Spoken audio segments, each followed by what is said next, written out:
Good evening. I have 7 o'clock. We have a long agenda tonight, so let's get started. I'll ask the clerk to please call the roll. Thank you, Mayor. Mr. Greg David, Present. Mr. Tyler Dean, Here. Ms. Emily Hamburg, Here. Mr. Tom Schmitz, Present. Mr. John Welch. Present. And you have a quorum, Mayor. Thank you. We had on agenda for Father Terry Hedrick to be here, but I do not see him, so we'll take a moment to pray in silence.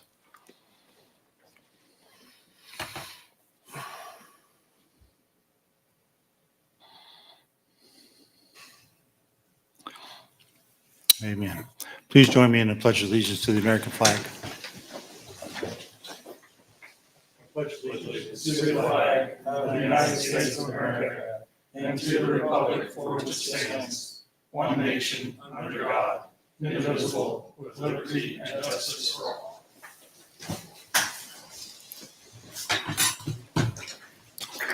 Move on to agenda additions. Are there any additions to the agenda?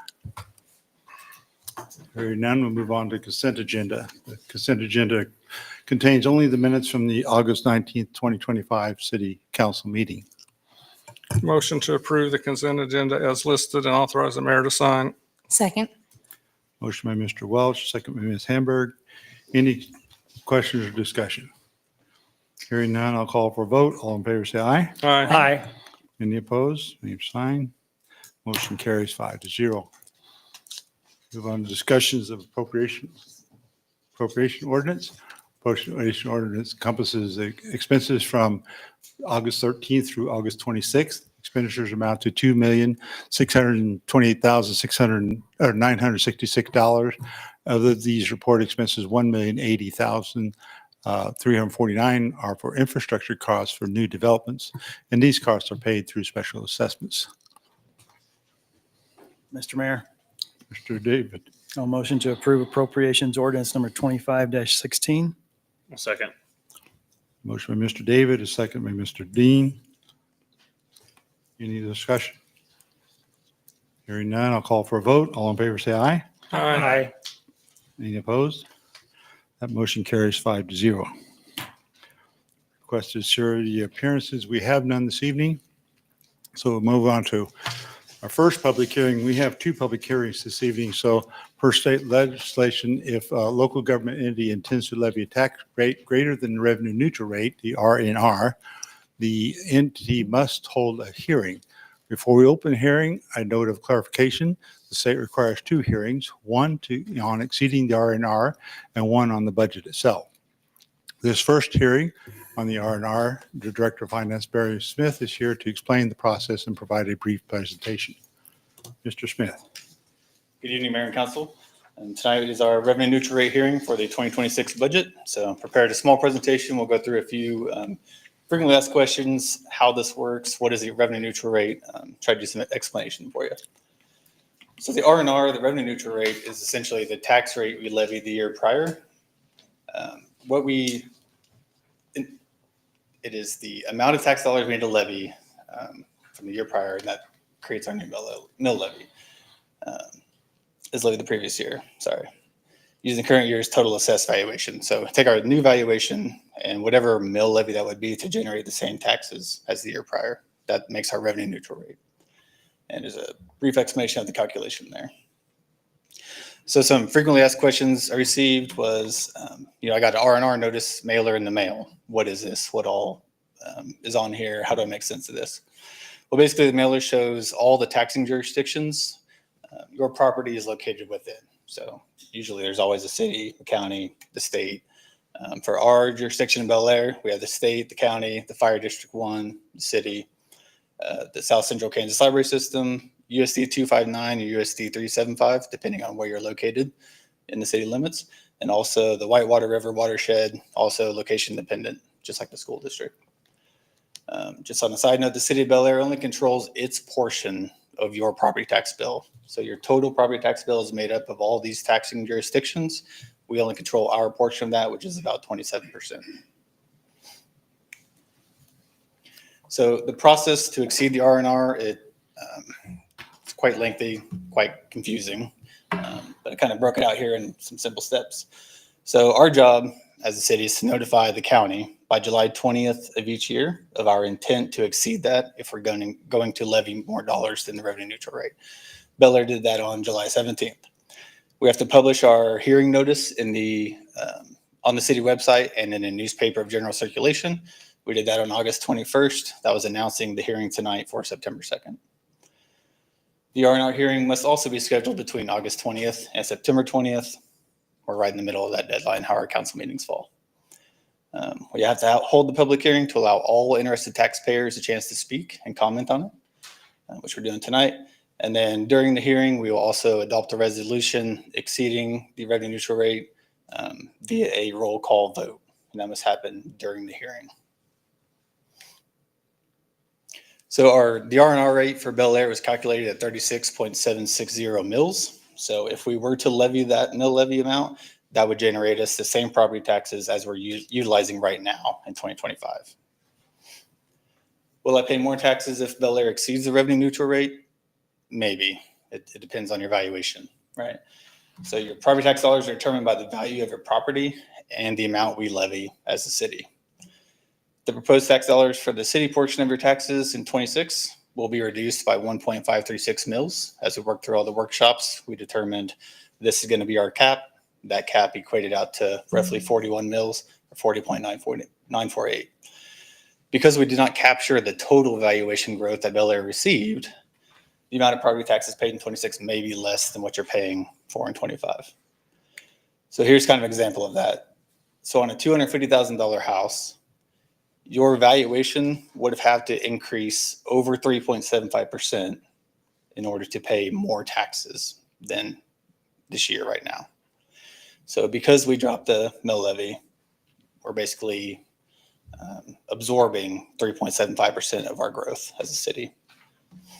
So I think that's a nice visualization of the breakdown of, well, even though we're not going revenue neutral, our tax or the taxes I pay may actually go down based on the valuation of my house. So that's kind of a quick summary. There's a lot of information, but what we're going to do now is open the public hearing. We'll allow everyone to speak, and then we'll consider that resolution, close the hearing, and then move forward. So I'll turn it back to you, Mayor. Okay, thank you. So I will open the hearing for the revenue neutral rate, and this is going to seem a little convoluted, but during the hearing, we will make a motion to approve, deny, or table the resolution. And then we will, after that, close the hearing, but that is per statute. So I actually balked about that myself and said, okay, well, that's the law. That's what we got to do. Okay, so we will do that. The first person I have is our own county, I don't know exactly your title, but I know you're in charge of all the county finances, but you're also a citizen of Bel Aire. So Lindsay Rizzo, please come to the podium, state your name and address, and tell us what your concern is. Absolutely. Thank you, Mayor. So I am Lindsay Poruso. I do work for Sedgwick County Finance. We'll just leave it at that. I am a Bel Aire resident. I live at 5239 North Colonial, so just here up the street. It's real handy. What I wanted to come and do is say, because I work in public finance, I do have an especial understanding of the challenges that government faces. I have lived in Bel Aire for 2 years. I absolutely love living here. I want to say thank you for reducing the mill levy rate by 1.5 mils. I will pay a little bit more in my property tax, but it is well worth it because I get wonderful services. Because I am a public finance nerd, I spent some time this weekend looking at your last audit that's out on the Municipal Services website. You and your staff have a tremendous amount to be proud of. I'm proud to be able to look at your audit and to look at your budget and feel good about where I live and what's happening. So thank you for your service. Thank you for lowering the mill levy rate. I think your budget's fantastic, and I hope you support it. So thank you for your time. Thank you. Appreciate the comments.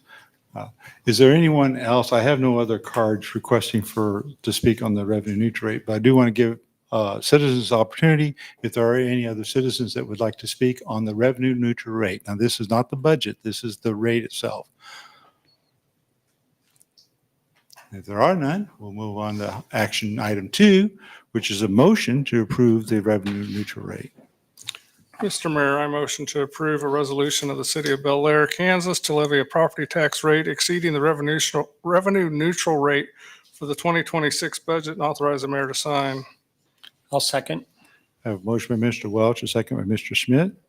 And this is a roll call vote. I think that's required by statute as well. So I'll ask the clerk to please call the roll.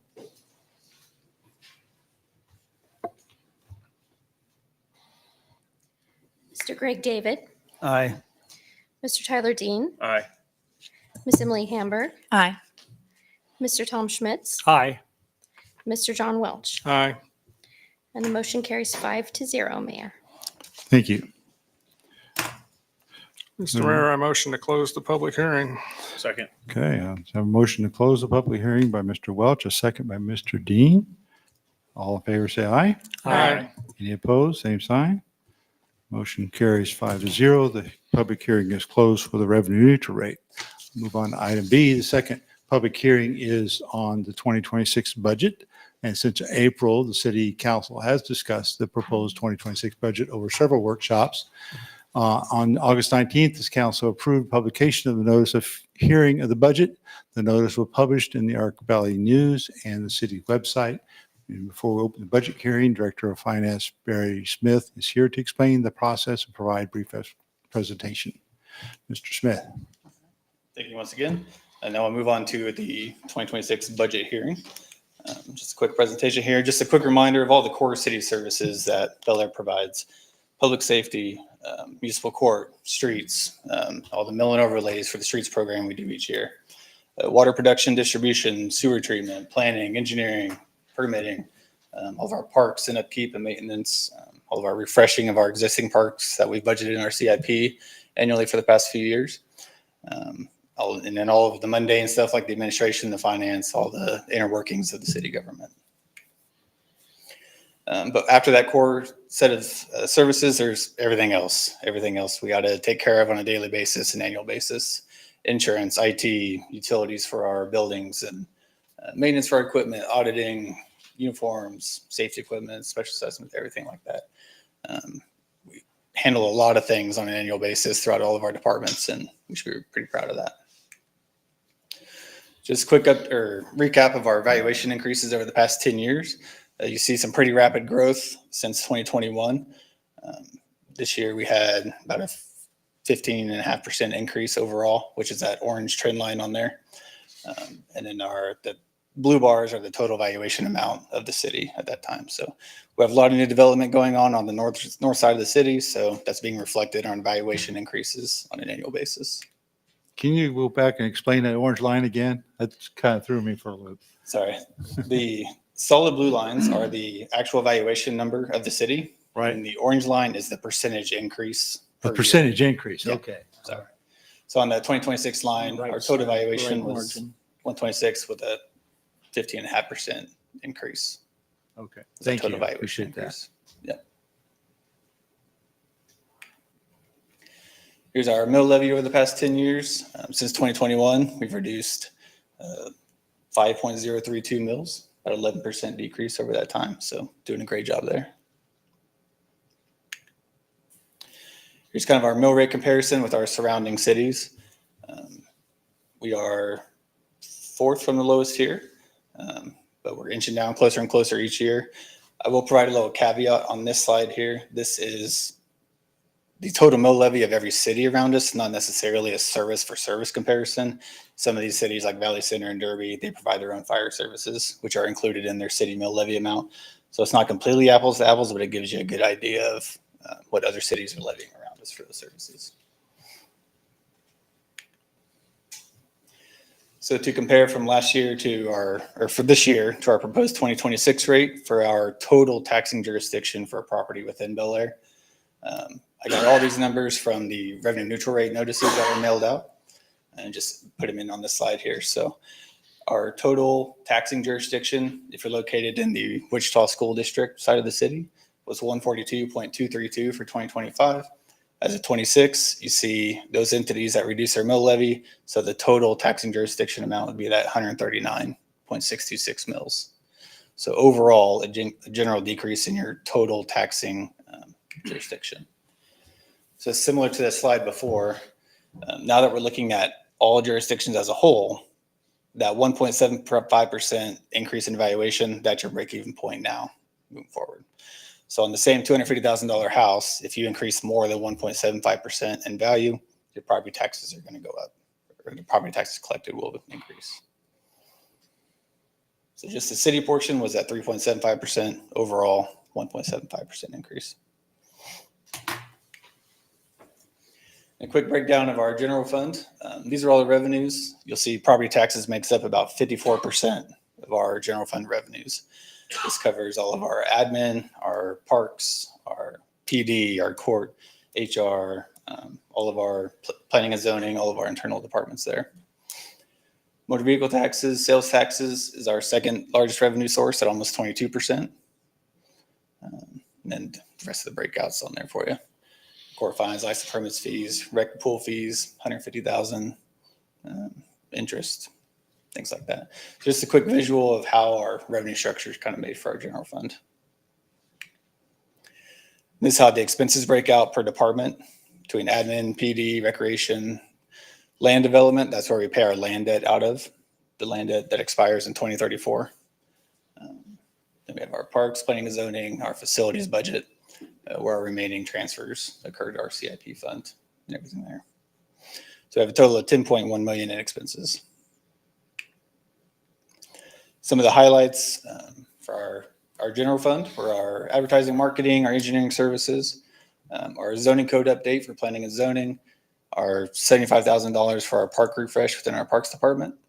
And rec had several with some baseball field improvements, outdoor sports areas, some walking trail improvements around the rec center.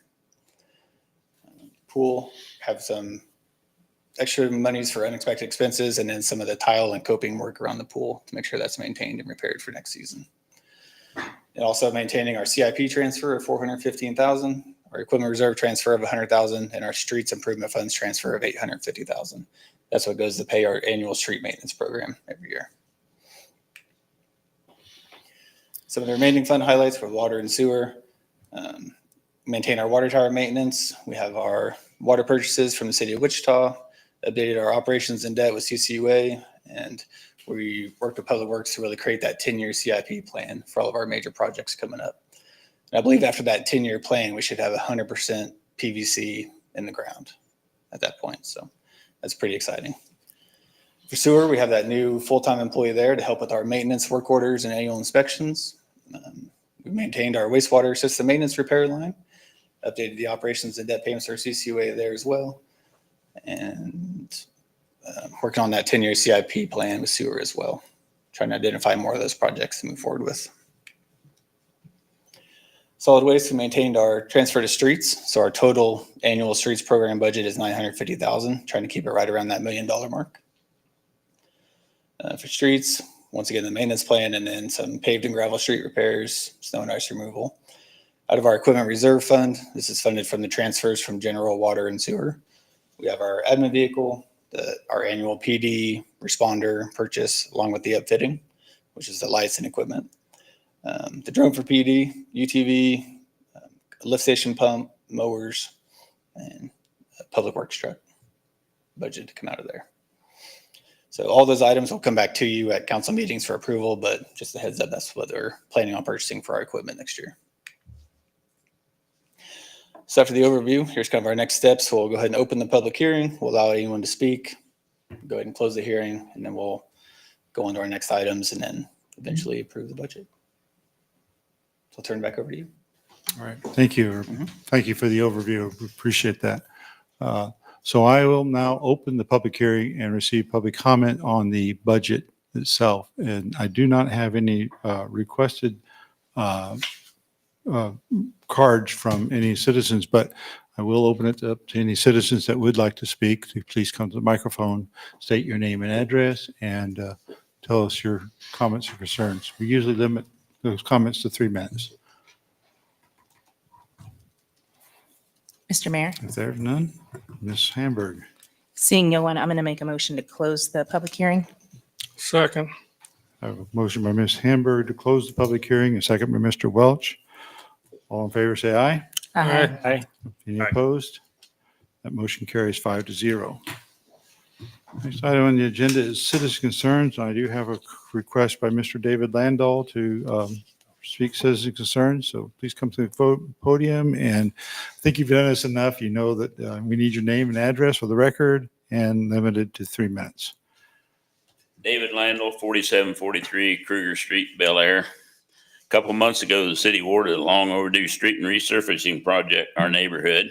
And about a month ago, we heard we received a new water main. Again, that was long overdue, but several people questioned why the surface work would go ahead of the subsurface work.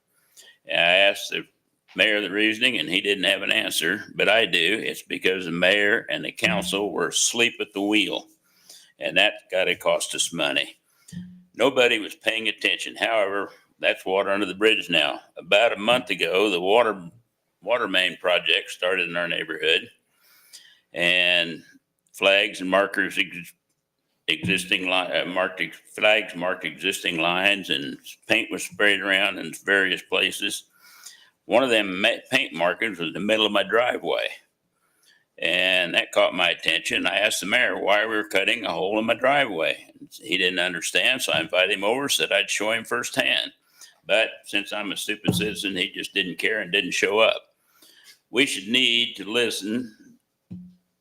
Why should he need to listen to my concerns? I asked the contractor twice why they're going to cut a hole in the middle of my driveway.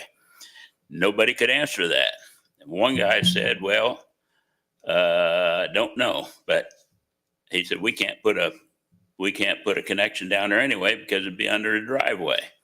So I still don't understand why they was trying to cut a hole in my driveway. And I went to a meeting, and by the time I got back from that meeting, they had a hole cut in my driveway. Now, a few years ago, I had a new driveway put in. It had to be, that was under the St. Ty and Keith Price administration. It had to be gold plated. I had to meet everything, and then the city come along and said, hey, you know, you might have spent all this money on it. It might be yours, but you can't control it. We can let people turn around in your driveway if we feel like it. So I don't even have control of it. Well, then the paving contractor come along, and he went down the driveway and chewed it up. A lot of curb that should have been replaced in our neighborhood wasn't touched, and various reasons for that, I suppose. But he didn't chew them up. He just chewed up my driveway. You patch that, it's patched. My driveway was not patched when you guys started this project. So you might guess I'm a little more than frustrated, and I'd like to ask the city to replace my approach to my driveway so it's not a patched driveway, because there's no reason for it to have a hole busted in it. Nobody could figure out why. And other than that, one other thing I'd like to mention while that whole project's going on is during the paving project, I saw an inspector driving up and down the street. He stopped and looked at my driveway where they chipped the heck out of the end of it. But during this water project, I have not seen one engineer or one inspector on the job. Now, how they know what's going on without showing up, I don't know. But I think the city better say, hey, wait a minute, how come we don't have an inspector? Maybe there's none assigned. Heck, I don't know. Thank you. Okay, thank you. I'm hopeful that we will get the driveway repaired appropriately. So, Not repaired, replaced. well, okay, so that it's back to the condition it was before any of the construction started. Okay, but thank you for your comments. Move on to council member reports. Ms. Hamburg. Thank you, Mr. Mayor. I attended the CCUA meeting on Thursday. One thing I would note from there is the reports on our wastewater discharge to the creek look like we're doing worse than we are. But the reason is because KDHE has reduced our limits, and they're historically about the same usually. But this is basically what it's going to be for the plant expansion that should be completed in about 2.5 years.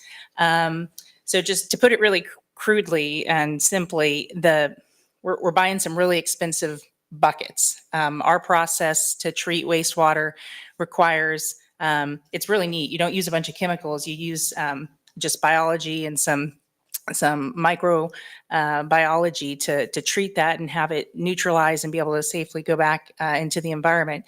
So it's going to look like we're not doing great here for 2.5 years, but they've basically reduced our standards to what it's going to be when we have that full expansion. So that's all I had, Mayor. Thank you. Okay, thank you. Mr. Welch, I have no report. Mr. Smith, I don't have anything. Mr. David. Mr. Mayor, I was also at the CCUA meeting and it was a little disturbing that we failed the new standards again. And there wasn't an event. Usually there's an event or heavy rainstorm or something that caused it. We didn't know if it was sampling or if we're just going to be struggling until the new plant comes online. So thank you. Okay, thank you. Mr. Dean. Mr. Mayor, I do have a few things. Thank you.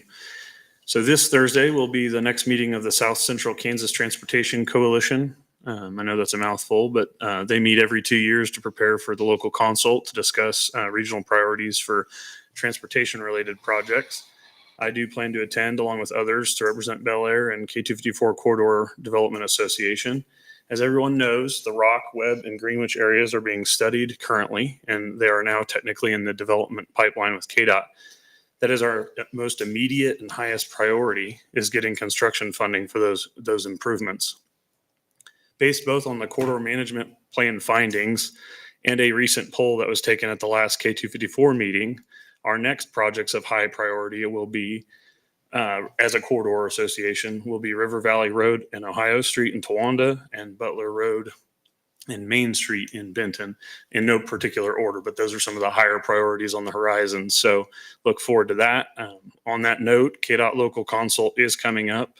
It'll be here before we know it. The meeting here in Wichita is October 8th, and there'll also be a virtual opportunity on October 27th. So for those interested in potentially attending, there will be a K254 Corridor Development Association committee hosting a webinar that'll be later this month. So I think it's the 27th or it's somewhere in the 20th. I'll have the dates by our next regular meeting and I can kind of share those with everybody. If you'd like to advocate during those meetings, that webinar will just help you kind of understand how the local consult works and what things you can do to help on that. And then one final thing I have is a reminder that tomorrow is Bel Aire Chamber's monthly lunch meeting here in our community room. Guest speaker will be Rob Timmons, Division Chief for Sedgwick County Fire District 1. Thank you. Very good. Thank you. So I understand Councilmember Dean's birthday is today. So happy birthday to Mr. Dean. Birthday. So on August 28th, I also attended the Chisholm Creek Utility Authority Board meeting. Construction has started on the wastewater treatment facility expansion. And unrelated to this, the EPA is also going to hold a pre-construction meeting on their contamination mitigation project in early September. And lastly, the CCA board authorized the purchase of another pickup truck for the use at the CCUA. In light of last week's school shooting at Annunciation Catholic Church, I asked our city manager to have our police work with our schools in Bel Aire to assist them with improving their security, especially against such similar attacks. This is not just for Resurrection Catholic Schools, but also for Sunrise, Isley, and Northeast. This is not a one-size-fits-all solution. It may mean increased patrols, increased presence of our school resource officer, or any host of other needs that may be identified at each campus. So I'll now ask our city attorney for her report. Thank you, Mr. Mayor. Very quickly, I will let you know that our staff is working on our Kansas Open Records Act ordinance, updating it. It's been quite a few years since it has been updated to make sure that we have information available for citizens who come to the city building so that staff know the process to streamline core requests, and then also to make sure that our staff knows that who the custodians are, that they are trained, and that they know how to access their data quickly so that we can meet all of our statutory requirements. In connection with core requests, that took us to our record retention schedule. It has been a little while as well that has been updated. We will be working on that, making sure that we have an ordinance in front of council so that we can, we're all on the same page on what data needs to be kept, what data no longer needs to be kept. This is important for many reasons because it's very helpful when we have people that look for data for many years old. We know where to go, and it also mitigates any risks and it improves operational efficiency. Our hope is to have that Cora ordinance in front of you at our next council meeting, and then the record retention ordinance in front of you in October. Thank you. Okay, thank you. Move on to our city manager's report. Thank you, Mr. Mayor. Started my slide deck this morning and thought maybe I'd do a shorter version today. We got a long agenda. Chamber of Commerce meeting tomorrow, 11:30, National Night Out, September 20th here at City Hall from 4 to 8. And then Fall Fest, October 18th at the Bel Aire Recreation. So I'll keep it short and sweet tonight, Mayor, and we'll get along with the business meeting. Thanks. Okay, very good. Thank you. We'll move on to ordinance resolution and final actions. So earlier in the meeting, council held a required public hearing on the budget, and the council may now consider approving the budget, and this action will require a roll call vote. And I'll ask the Director of Finance, Barry Smith, to answer any questions. Mr. Smith. Just a quick update from earlier. In your packet, there's our state budget form outlining the whole entire Bel Aire budget. Once the budget is approved, we'll need all the signatures from all the governing body members on the certificate page. And I believe our city clerk, Melissa, has that ready to sign this evening. But I don't think we need a roll call vote on this one. I thought we took that part out of the agenda.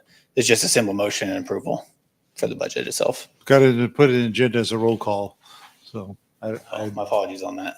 I'm sorry, My apologies on that then. you don't think we need that? No. Do you concur, city attorney? Sorry, I missed that question. What was the question? We need a roll call vote to adopt the budget itself. On the It's just a budget. simple motion. Correct. Simple motion, not roll A call. simple vote. motion? Okay, so we'll scratch the roll call and be a simple motion. Okay. Any questions or concerns for Mr. Smith? None. A motion to approve the 2026 City of Bel Aire budget as presented and authorize all required signatures. Second. I'm sorry, who is the second? I'll second. Okay, thank you. I have a motion by Mr. Welch and second by Mr. Dean. And being as it's not a roll call vote, we'll call for a vote. All in favor, say aye. Aye. Any opposed? That motion carries 5-0. Thank you. Mr. Mayor, I would like to make a couple comments now that we've voted, though. Just Oh, just okay. general comments on the budget. So I wanted to say, first off, I believe we have found a pretty good balance with lowering the mill rate approximately 1.5 mils this year and continuing to invest in our road maintenance plan going forward and supporting the needs of all our departments. I think Barry did a fine job of listing off all the things that our city does and all the services we provide. So I won't repeat all of those, but I'd like to thank staff for all their hard work getting the budget assembled. Also, the continued commitment to finding efficiencies and new ways of doing things to save costs and time as well.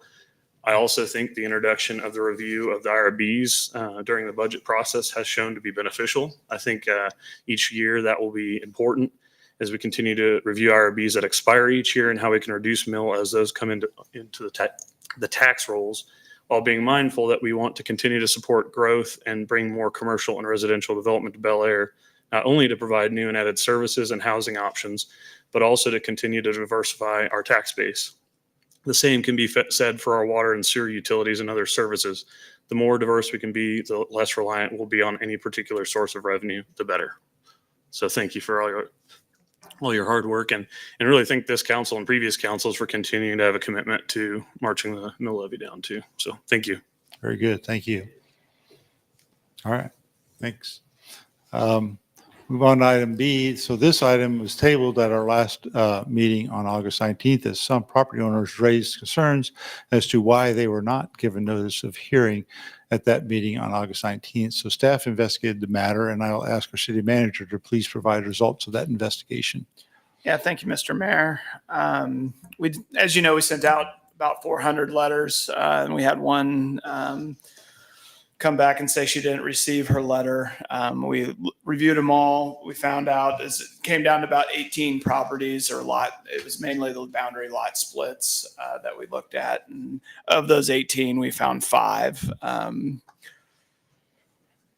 that needed to be notified. One had been, I guess we went to the registered of deeds because we normally use the GIS system from Sedgwick County, and that was the main culprit that wasn't quite playing with the registered deeds. One had been recorded since the original address was listed.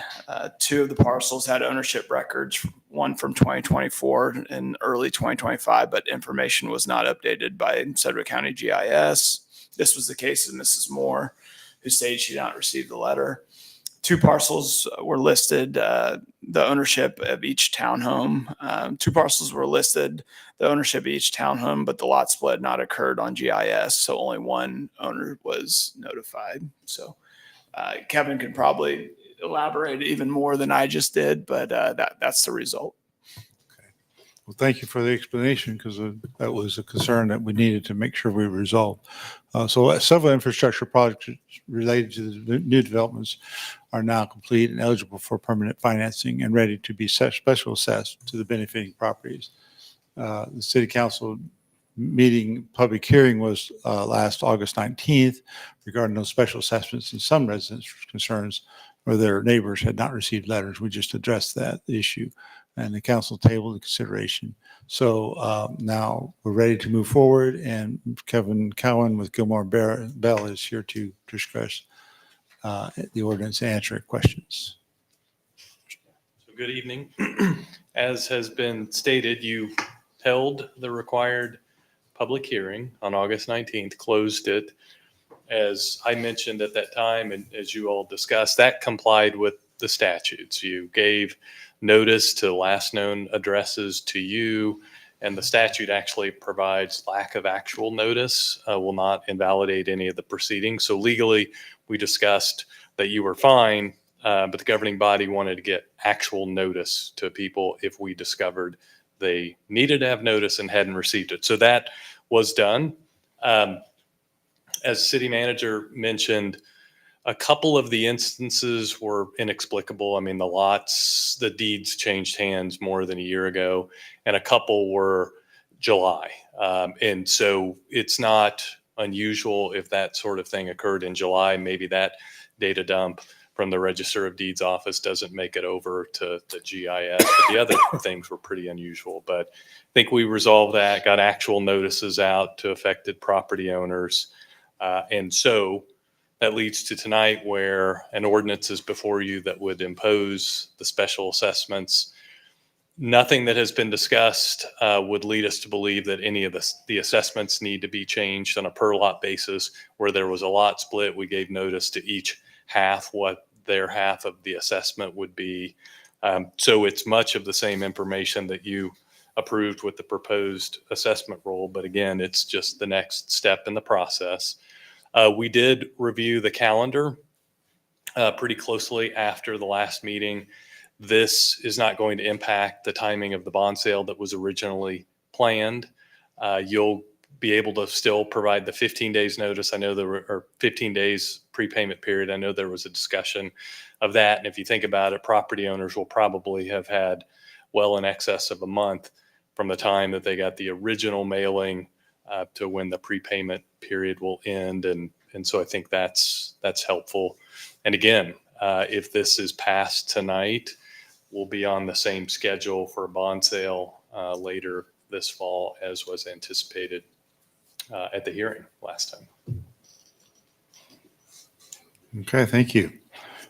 Any questions or discussion concerning this ordinance? Mr. Mayor, Ms. Hamburg? I'm glad we tabled this and went the extra mile and made sure we cleared up why people didn't get notices. So I'm going to make a motion to adopt an ordinance levying special assessments on certain property to pay the cost of internal improvements in the city of Bel Aire, as previously authorized by these resolutions listed here, and providing for the collection of such special assessments and authorize all required signatures. I'll second. I have a motion by Ms. Welch and a second by a motion by Ms. Hamburg and a second by Mr. Welch. Get her straight. Yeah. Just a question for our city attorney. I'm sorry, what was that? Is this motion appropriate that she did not list all of these parcels, but she referenced them in her motion?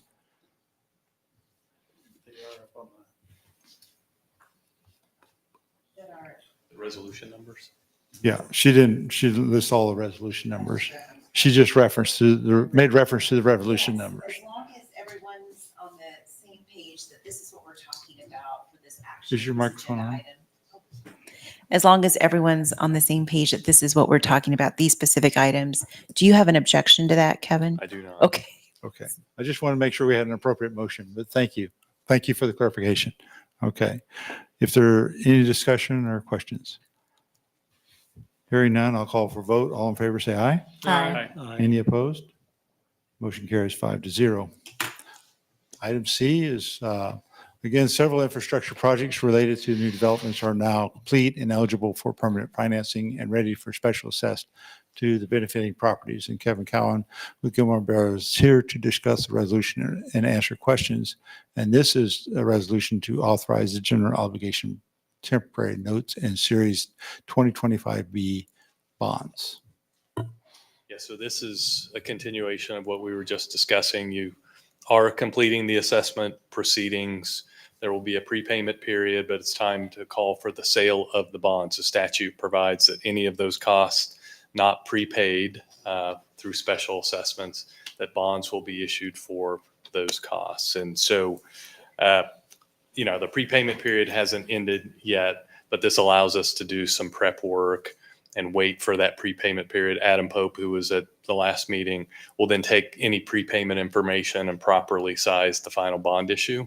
So those are the projects to be included in the bonds that are referenced in the resolution. The other projects are just the next projects. It's pretty typical that annually you'll issue your temporary notes for the next capital improvement projects, mostly special assessment, new development projects. We try to combine that into one action for you. Both the bonds and the notes are payable as general obligations of the city. So there are some economies of scale. If we have the sale at the same time, there's one. If you've seen what's prepared, it's a prospectus or preliminary official statement. And so just one document for both the bonds and the notes, and we'll have the same sale date. So we combine those. But again, the resolution is the kickoff of that. We'll start preparing for the bond sale. And the next time you'll have formal documents for me and to discuss will be the date of the bond sale. You'll have results of the bond sale and the note sale coming up in October.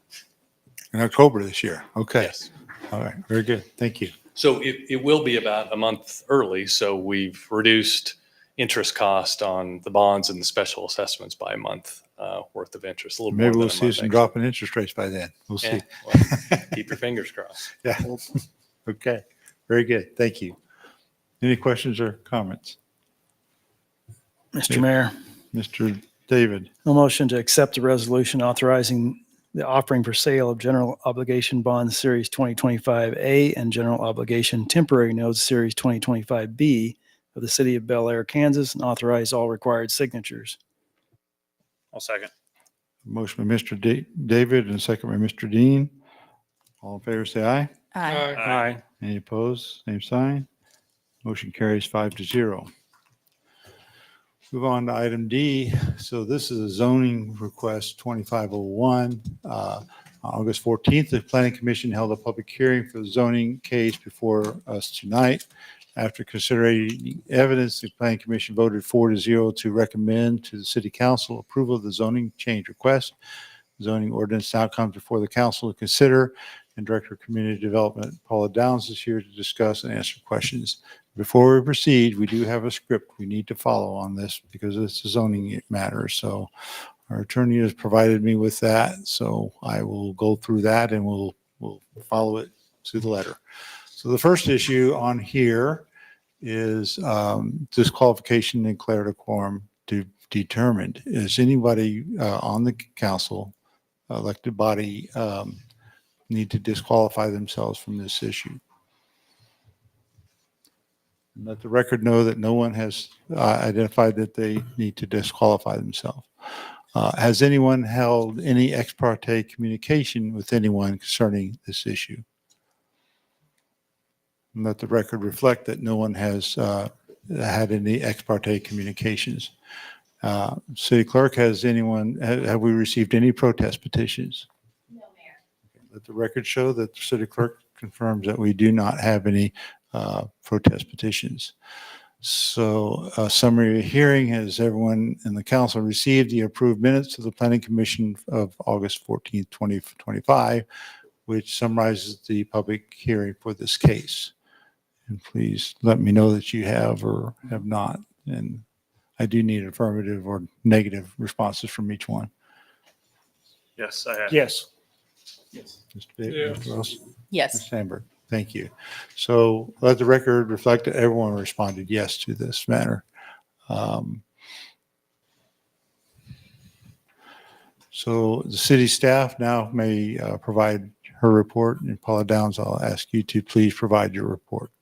Thank you, Mr. Mayor. This is a case, as you can see, I've outlined it also in my staff report, but this area or this property is currently zoned C1, which is a neighborhood commercial office.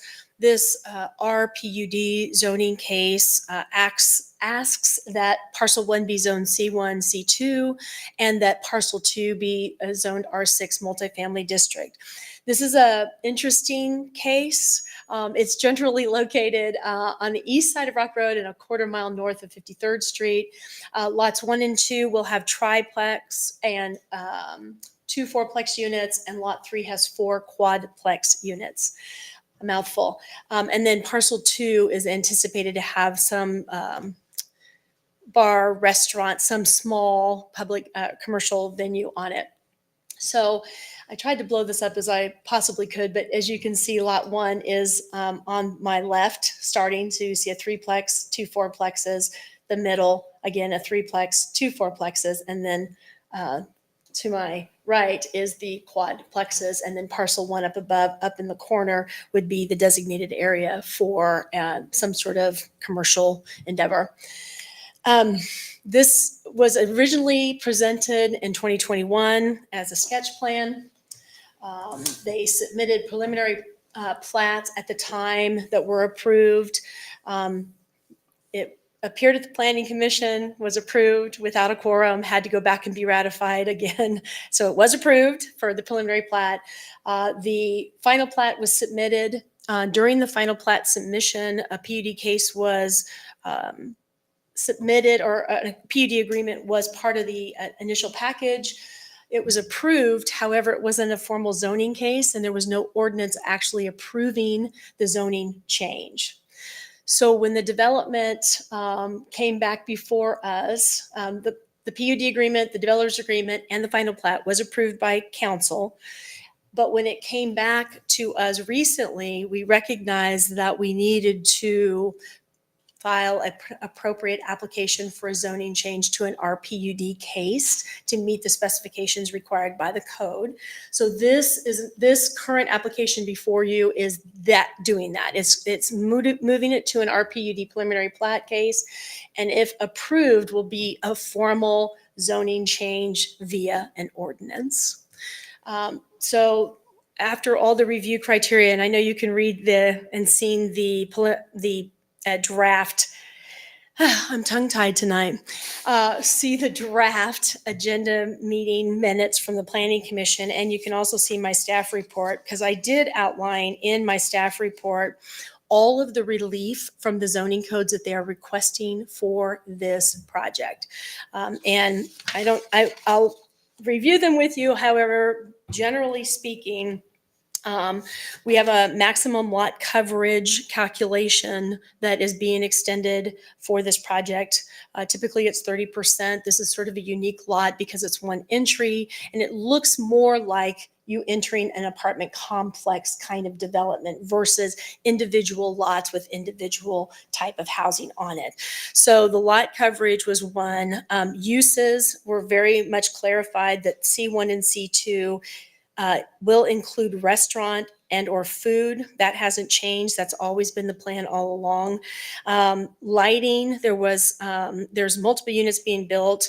They are not putting light poles in the parking lots. The light is very concentrated when they're on poles, and what they're utilizing is a little bit more modern building mounted lighting where they can control shading and angles, so it's not shining in somebody else's windows across from them, but well lit on the entire complex. The other one is landscaping. They're asking for some waivers from the landscaping requirements, and then parking. So we are basing the parking on a multifamily designation, which is 2 spaces per living unit, kind of like the property to the east is. So there is a new owner compared to what we started with, which has changed this a little bit, which is why they're before you again. We did have the public hearing. I did put notes in my staff report related to, we had 3 Keachai residents concerned about traffic on Rock Road, although this development is accessible off of Lacey versus Rock Road. So they have to turn off of Rock Road, come back on. But they didn't have any really major concerns or issues, although there were several comments made, and I reflected those in my meeting minutes. The Planning Commission did approve the zoning change with the conditions recommended by staff, which was to include that a landscape plan be reviewed and approved by the zoning administrator before any building permits are issued. And then we are going to look at screening details for trash enclosures. But at this point, the staff is recommending approval of the application pending your outcome and your discussion. And I will let you know that the applicant's representative is here, and he more than can answer any questions that you have if I can't answer them, or if you have some direct. Any questions for Ms. Downs? I have one question I just thought of. This is a Long Rock Road. Did we allow enough room between the existing road and the development for expansion of Rock Road and still having whatever we would call it, some kind of grass area between an expanded Rock Road and the apartments? I cannot stand here and answer that without I- looking at the, I believe we've Layout. secured right away for 5 lanes on all major thoroughfares. Is that correct? I know, of course, I told Ann not to come tonight. Okay. She would know off So- the top of her head. but- Okay. I think there's a gentleman here. And think can you I- identify yourself, please? And if you know, please come to the microphone and answer the question. I can look and see what we can tell them what the setbacks are, the right of ways. Good evening, Phil Meyer with Bachman Company, agent for the applicant. Yes, there is 60 foot of half street right of way dedicated on the That's what it east looks side like, of Rock Road, which will allow you your 5 lane facility, or at least the east half of it. All right. Okay. Thank you. I appreciate that clarification. I thought we had that, but I wanted to confirm with somebody that was in the know. Thank Yeah, you. I saw the 60 feet. I just wasn't sure how much we needed. Okay. Very good. Mr. Mayor, Mr. Dean. I did have 2 questions that I wanted to clarify. So one is related to sidewalks. So I see and I know this is a plat and there's going to be changes and it'll come back with some final plan, I assume, but 2 questions really related to sidewalks. One, there's an existing public sidewalk to the east. I think it ends right there just west of this street. I don't know the name of the north-south street, but Let's say. well, let's say is the east-west street. I don't know okay. the name or if it even has a name, but anyway, I looked on Google Earth. There's a public sidewalk there that terminates. I guess my question would be, is the developer's intent to connect? I see they have sidewalk on their parking area to get to the trash structures, but I'd really like to, I guess, recommend or ask if a sidewalk could be extended to that entrance and then connected to that public sidewalk. And I don't know if that was in their plan or not. So that's one question. And then my second question is related to the one entry, one exit. That really concerns me. I know the fire department doesn't typically like that. I'm guessing that they've sort of blessed this, but I guess my question related to that would be why the dead end on the east side couldn't be extended and accessed to have a two entrances or exits. And so that's really all I had. Questions or clarifications? Are those, if those are questions for the developer, maybe we should table those until we get to the developer so we don't have him jumping up and down Sure. all the time. Yep. Okay? Those are the Well, I questions I had. appreciate that. Thank Yep. you. Okay? All right. Any other questions for Ms. Downs? Mr. Mayor, Ms. Hamburg? I just want to clarify that I understand for the living area, that's the entrance would be on, let's say, but for the commercial, the entry would be on Rock. It would be, yes, that's the only opportunity. You can see up at the north, do I have a button on this? Okay, thank you. Right up here. That's where they're parking, building, and an access. But that's point a off of commercial. Parker. That's the commercial. And that's the only entry on Rock. Yes, Okay, thank you. Very good. Thank you. Any other questions for Ms. Downs? If not, I'll move on. The next item is the written communications. Have we received any written communications? And I'm not hearing anybody say we have, so I'm going to say let the record reflect that we have not received any written communications. So I'll now ask the applicant to please make his presentation. And he can answer your questions, Mr. Dean. Good evening again, Phil Meyer with Baughman Company, agent for the applicant. I'm going to try to be brief, but we do now have two owners on this property. The original developer of this, Greg Heiser, is still the owner of parcel 1. We had set it up to do two-family, multifamily development on parcel 2 for him. Then he decided after a while that he didn't want to do that, so he has sold that property. Craig Sharp has come in and is now the applicant on parcel 2. We're trying to clean up parcel 1 at the same time that we clean up parcel 2. Parcel 1 was originally presented to you as a wine bar, which is what he still plans to do. Not a lot of options of what can happen there. I'll be honest. You get a 2,000 square foot building in there, you're lucky. With the KG&E easement on the north, the pipeline easement on the south, there's just not much opportunity to do anything. Originally, the city of Bel Aire did not want multiple accesses to Rock Road. So when we did the first one, everything went to LaSalle for parcel 2. Rock Road, there was really no choice. So we went ahead and took it. Or, I'm sorry, the parcel 1, no choice. So we did take it out to Rock Road. Councilman Dean, I'm thinking if you're looking at, this is a private drive for the apartment complex. So our only choice, unless we go out to Rock Road with the second opening, is this one. The fire department wanted to see it looped. And so that's why we've got it set up for the driver and engineering. Your engineering also wanted it looped, but the fire department wanted it looped. So that's why it's designed like it is. We are proposing a sidewalk on the north side of LaSalle that will finish the connection that is there. And it's shown on our site plan there. So we will build that as part of this project. With that, I can keep going if you want me to. This has got a series of 3 different units. It's a little different. It's different than what we brought you the first time.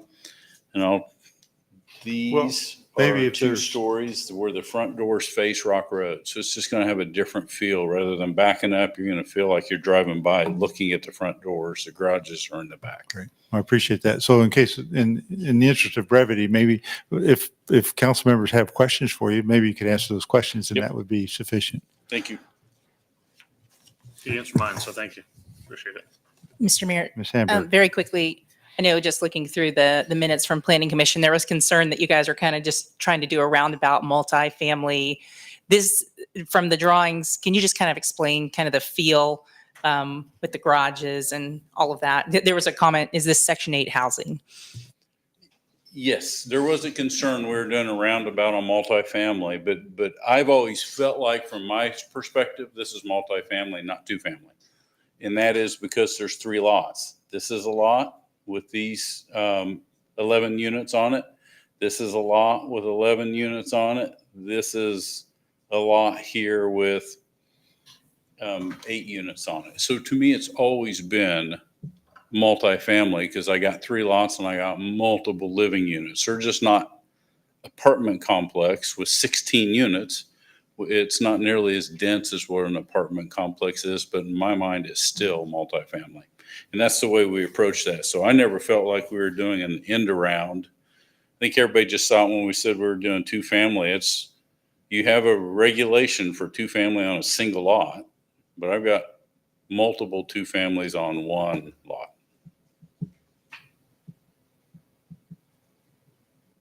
Does that answer your question?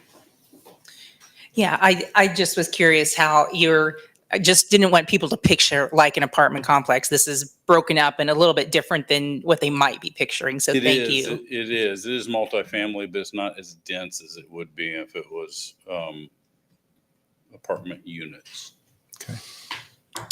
What's the approximate square footage on these units? I don't know that I'm going to be able to answer that. I don't want to give you a runaround with that question. I think it was in there. Okay, thank you. Might not be able to do anything else tonight, but I can I answer kinda that. thought So I if read you it, but- look in the planning commission meetings, Craig Sharp answered that question. Let me get to it. Yeah, I think I saw it, but I couldn't remember. That's okay. I'm going to find it. So the square footage of the east units are 1,100 square feet, and the rest of the units are about 1,450 square foot range. Okay.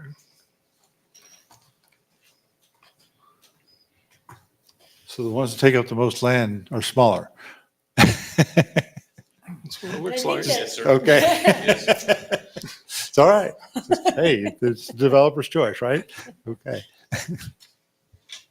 So Phil, you mentioned that those would be 2 stories. So it looks, so on the street side, you're going to have front doors, but you're also going to have railings and stairs up to a second door up top. There's 2 floors. No, on the inside. these on the, I'm sorry, hitting the wrong button. So these on the east side, I'll start here. These on the east side are 2 stories, 4 units per building, and there's a staircase right here that Right. goes up. So there's 2 units on top, 2 units on the bottom. Yeah.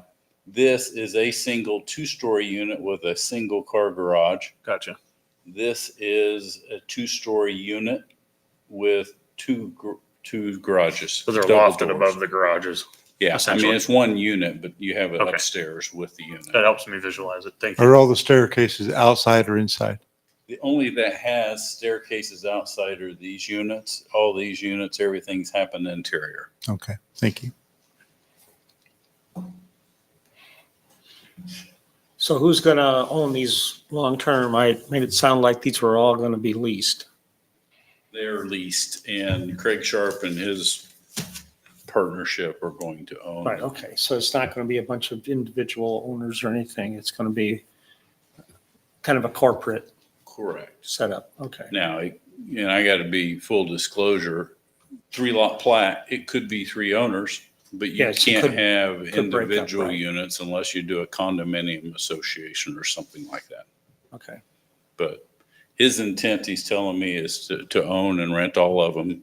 Okay. They've got a couple of these built already, and they're working on 3 different ones in the region, in this Wichita surrounding region. So this is happening in multiple locations. Okay, thank you. Do we have that, do we know if that's in the developer's agreement that these will be owned by a single entity?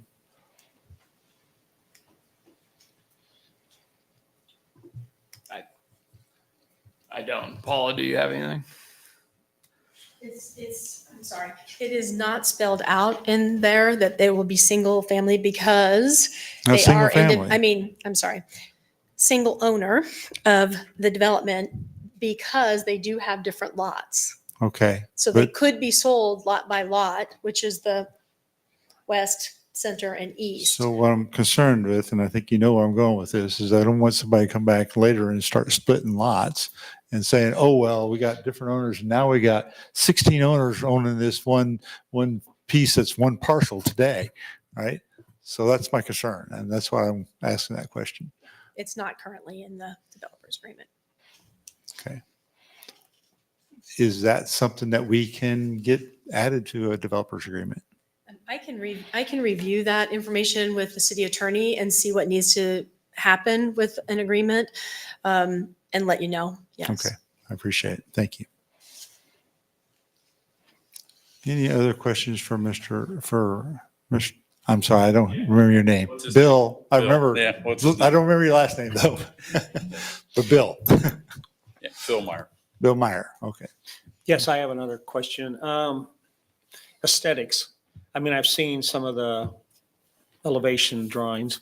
There were some comments about the trash receptacles. I mean, they're not just going to sit out there next to the complex. They talked about screening. They talked about, Is there any plans to make it more aesthetic by however, but some way they're not visible instead of they're just sitting there? I mean, We that will just have to- seems like pretty tacky. Yeah, we will have to do some screening around the trash enclosure, and we're willing, along with the screening fence, to do some landscaping if that's what. Okay, staff I would mean, I like just on that. think it just kind of changes the look a Yes. lot if it's just dumpsters sitting there. It just- No, we're planning, we know we have to screen the trash enclosure. Okay, And it excellent. will not be open, All right, open air. thank you. Very good. Any more questions or comments for Mr. Meyer? Remember this time. If not, we'll move on to public comments. Is there anyone in the public who would like to speak to council concerning this zoning issue? And if there are none, I don't think the applicant needs to make a response because he had nothing to respond to. So it's time for the city council deliberations, and you may talk to this and ask questions and get all your comments and concerns answered.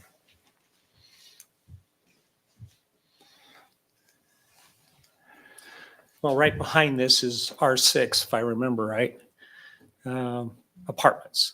So, I mean, it's kind of like you're transitioning from very high density to somewhat less density. Mhm. So, I mean, it doesn't appear to be out of place where it's located.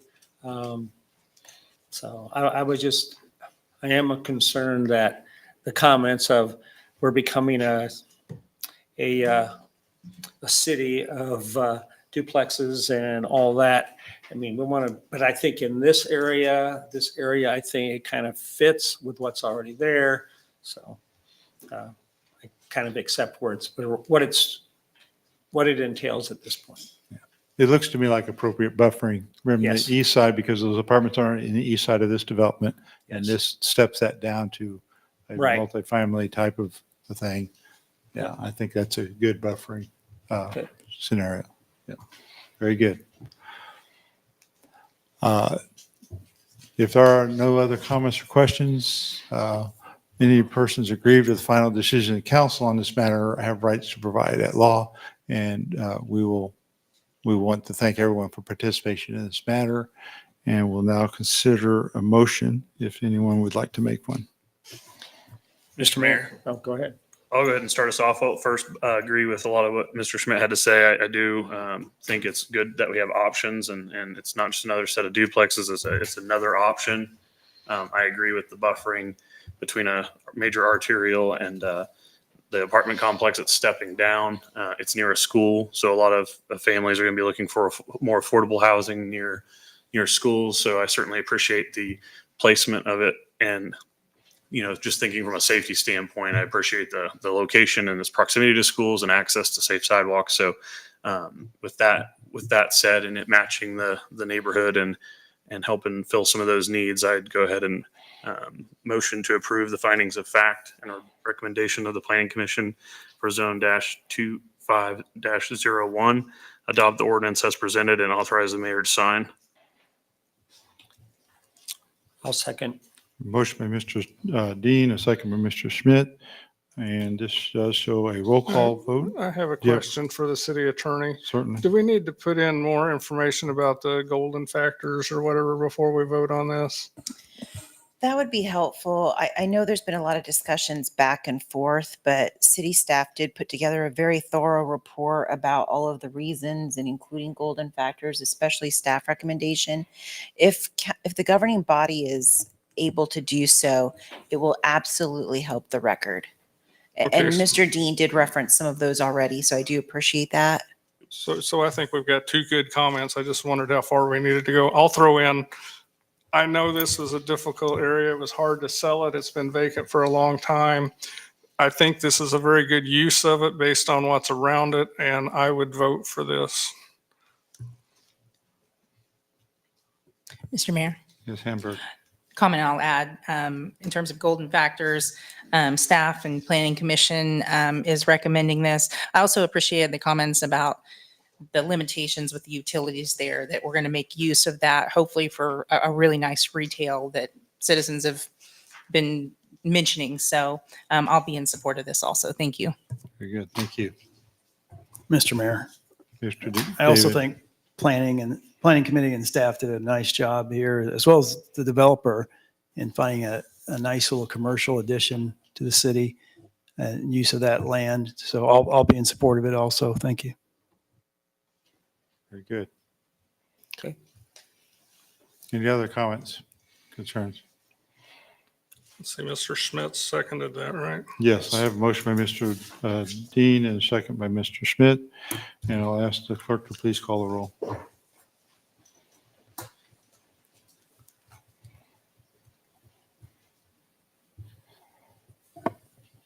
Mr. Greg David, Aye. Mr. Tyler Dean, Aye.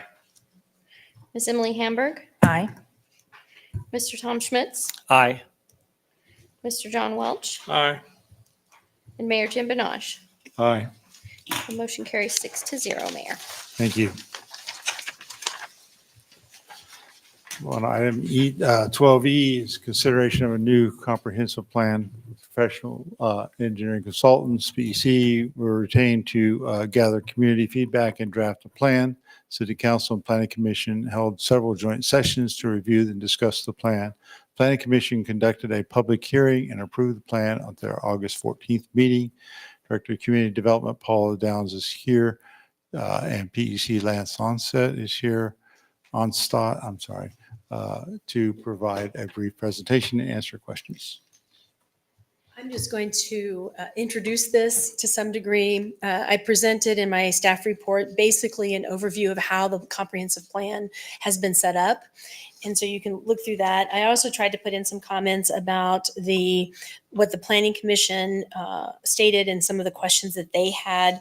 They were satisfied with the presentation. They did ask Lance a lot of questions that we were able to answer and make them feel good about it. But again, we did have a public hearing. We actually had 2 Keachai residents speak about that, mostly just concerns about orientation and some of as it reaches Bel Aire, the jurisdiction line between Bel Aire and Keachai, what that kind of looked like. So they were pretty benign questions. The Planning Commission moved to adopt the resolution to adopt the Bel Aire 2035 comprehensive plan as presented. And we are here tonight recommending that you approve it also. So Lance will be able to go into more detail and provide acclamation about where we've been.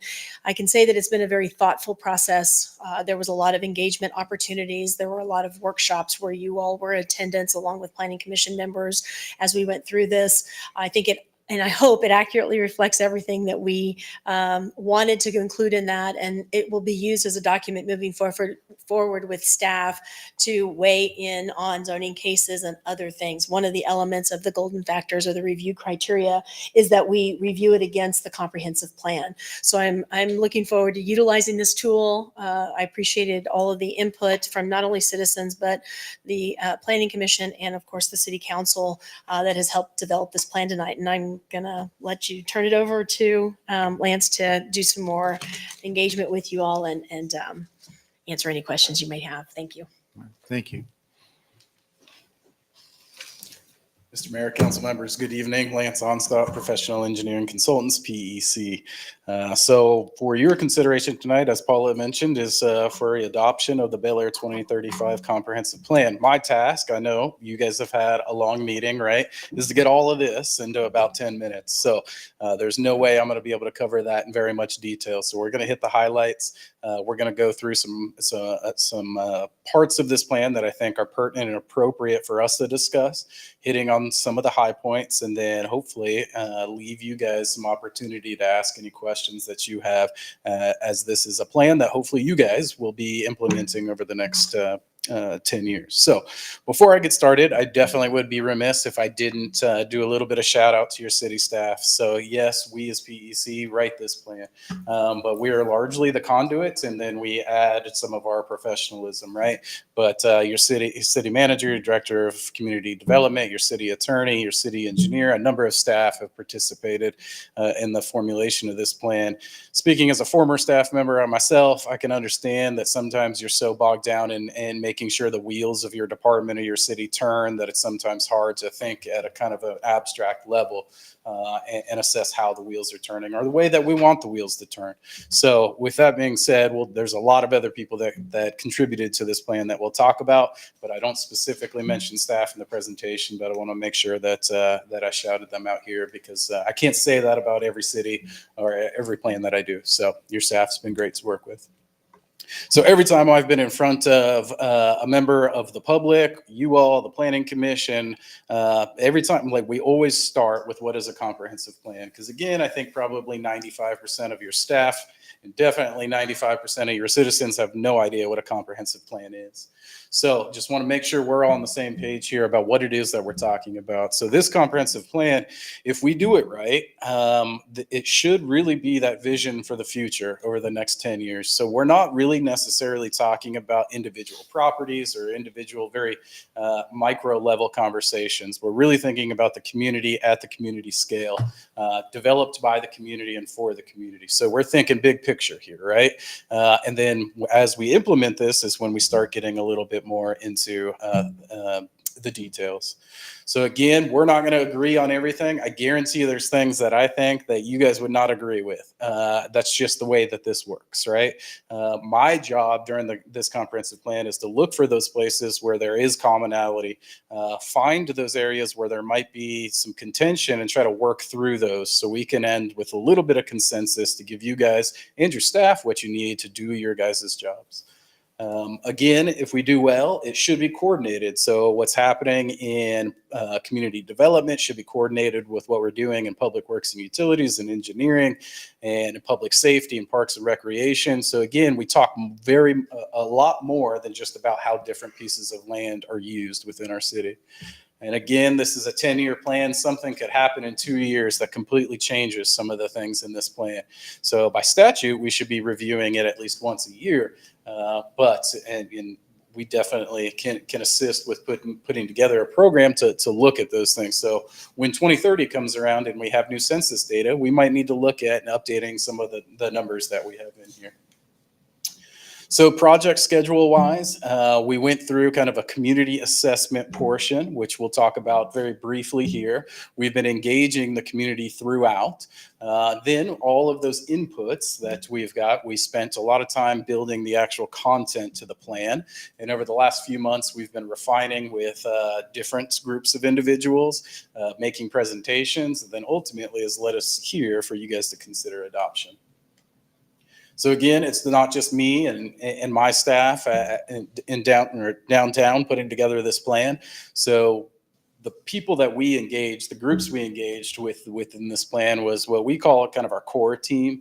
So we will largely meet monthly in some fits and starts, depending on when we need to, but with course, so your city manager, your director of community development, that's when we're really talking about project management and executing things and the logistics, if you will.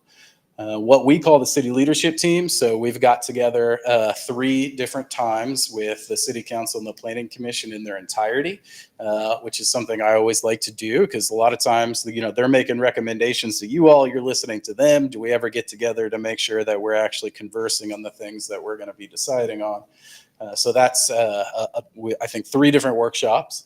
And then we held various stakeholder sessions, and you can see those listed there. I won't go through all of them. So in addition to that, those kind of structured teams, we did have some community engagement. So we were at Fall Fest to do just what we call kind of an intercept event where we're just trying to catch people where they are, ask them questions when they're just doing their normal stuff. We had the 3 city leadership work sessions, then again, these stakeholder meetings. So briefly, the plan is organized in what I would consider 3 sections. And I think last time I counted, it's been a little while, it was about 80 pages. This is the plan.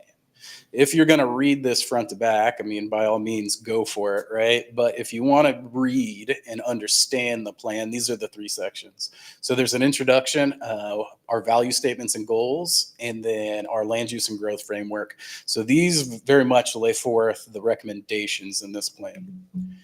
And then also included are the 3 appendices. These are reference information, but by all means, read them if you want. So the community assessment. So when we're looking at the data, market data, demographic data, running some analysis based on what's happening within the city currently and over the past, there's a lot of that information. All of that information is there. We've looked at and reviewed and wrote summaries on all of the previous plans to make sure that we were planning in context. We don't want to put forth a plan that contradicts all the other adopted plans. So all that information is Appendix B.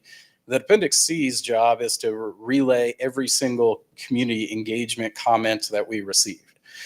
So you can see all the boards that you guys, I'm sure, remember favorably, fondly, putting the colored dots on maps, and all of that information is there. So if you read on page 17, you're like, why did Lance say this? We should be able to find that reference information in the appendices. So just to make sure we're on the same page, just a few key findings that I think are pertinent for our conversation. So I'm going to cover some of the key findings through the community assessment that are kind of driving some of these recommendations, and then some of the common themes that we heard during the community engagement. So we looked at all the different land uses within the city of Bel Aire currently, and this is all based on Sedgwick County appraisers data. So vacant land use happens to be the largest or most dominant land use in Bel Aire currently. Almost 61.5% of all property in Bel Aire is currently classified as vacant. So that's undeveloped, agricultural, not in a developed state. Second to that, at 26.5% roughly, is residential. Of that residential, we have 23.3% are single-family residential uses, 1.9% are two-family uses, and 1.4% are three-family or above. So as we're talking about ratios and breakdowns of different types of land uses in the city, I think it's nice to sometimes have the data, so you, again, are making informed decisions. And then we introduced this topic, definitely not a finished product, but way back when, hopefully you guys remember, we did a kind of a valuation, a taxable valuation per acre analysis through the city. So this is really looking at the productivity, economic productivity of the different land uses or real estate within our city. So we all know that property tax tends to be the largest resource that we have available to us. It is the commodity of the public, which is what derives our property tax revenue. So notably, 25.5% of all property, of all real estate in the city generates no property tax. So this is property owned by entities or individuals that are exempt from property tax, which is a very large number. It has some very real ramifications on what we do on the public side. So 67% of residents live within a 10-minute walk of a public park, which is a little on the lower side for what we see, especially in suburban communities. Population growth-wise, we look at 10 of all kind of the smaller municipalities, if you will, in the Wichita metropolitan statistical area. Going all the way back to 1990, our average annual growth rate has been 3.2%, which is right in the middle. So some are growing faster than us, some are growing slower than us. So we've forecasted your guys' population out to 2050, and so there's a whole breakdown in the plan about the methodology there. But we're forecasting a population of Bel Aire in 2050 of just north of 13,000 residents. So interestingly, again, there's a full breakdown of kind of age and sex of our population, but from 2010 to 2022, the largest growing age cohorts or age groups within Bel Aire are 15 to 19 and 20 to 24. So you can see over those 12 years, those two age groups have grown 108% and 88%. Respectively. So there is a couple other groups that have shown tremendous growth and others that haven't, but again, those are the biggest ones. 77% of all housing units in Bel Aire are owner occupied, 22% are renter occupied. Notably, that renter occupied has increased over 234% since 2010. So how that relates kind of regionally, that is still heavily skewed compared to other municipalities in the Wichita area in terms of that owner occupied versus renter occupied ratio. Market-wise, Bel Aire residents are expected to spend 4% more than the average U.S. household on retail trade. So retail purchasing is higher in Bel Aire than it is across the country. And then the same on food services and drinking places, which we can talk about a little bit. Those are just the economic way of reporting those categories. So that was all kind of the assessment that we did at the very beginning. Again, that serves as a little bit of a foundation for the plan, a very big foundation of the plan. So engagement-wise, throughout all the engagement activities that we did, these are the things that we heard in commonality across all those groups. So there was definitely a desire for a diversification of land uses, especially more commercial. I'm sure I'm not like blowing anyone away with that statement. But again, I think we were, and Paula, I don't know if you remember, I think we're less than 1% commercial uses in Bel Aire from a land use perspective. Again, I don't think I'm like, surprising anyone with that. I was a little surprised per se to hear as much pedestrian focused conversation during the engagement. So again, it's kind of community to community, but across all from seniors all the way down to parents with young kids and everything in between. I think pedestrian connectivity and pedestrian facility enhancements were something that we heard across the spectrum. Definitely a lot of props for your guys' current parks and recreation system. We did like continued, amenitization of those parks. We definitely had comments about the accessibility from an ADA perspective of various parks. We did like, how do we know we're in Bel Aire, right? So if I drive from North Wichita and I'm in Bel Aire, how do I know I'm in Bel Aire without seeing a monument sign? So that's where we really focus on kind of the character of the city. And there are a number of different ways to do that, but there's definitely a theme that we heard throughout this process. So I hear this in a lot of communities, especially suburban communities, but we want to retain our small town feel. But that's a strength, right? But it can also be a challenge. So a lot of individuals struggling with that, right? I want the amenities of a larger city, but I want to retain a small town feel. And sometimes those things can work opposite of each other. So how we kind of build through the plan to really kind of handle that contention, if you will, is definitely something that we're not foreign to. So there's definitely a lot of conversation on different housing types, as you guys might imagine. Again, I think everyone said we don't want high-rise apartments, right? But everything in between, there's very, very both ends of the spectrum, like single family only to single family mixed with other things. So there's no consensus on that, right? But we'll talk a little bit about how we handle that when we get into the land use and growth portion. And then obviously, an emphasis on communication engagement. Again, speaking as a former staff member, you literally, you could have, a briefing every day live on TV and you won't communicate enough, right? But it's just the point, right? Like we make every effort that we can to make sure what we do as a city organization is transparent and available and accessible.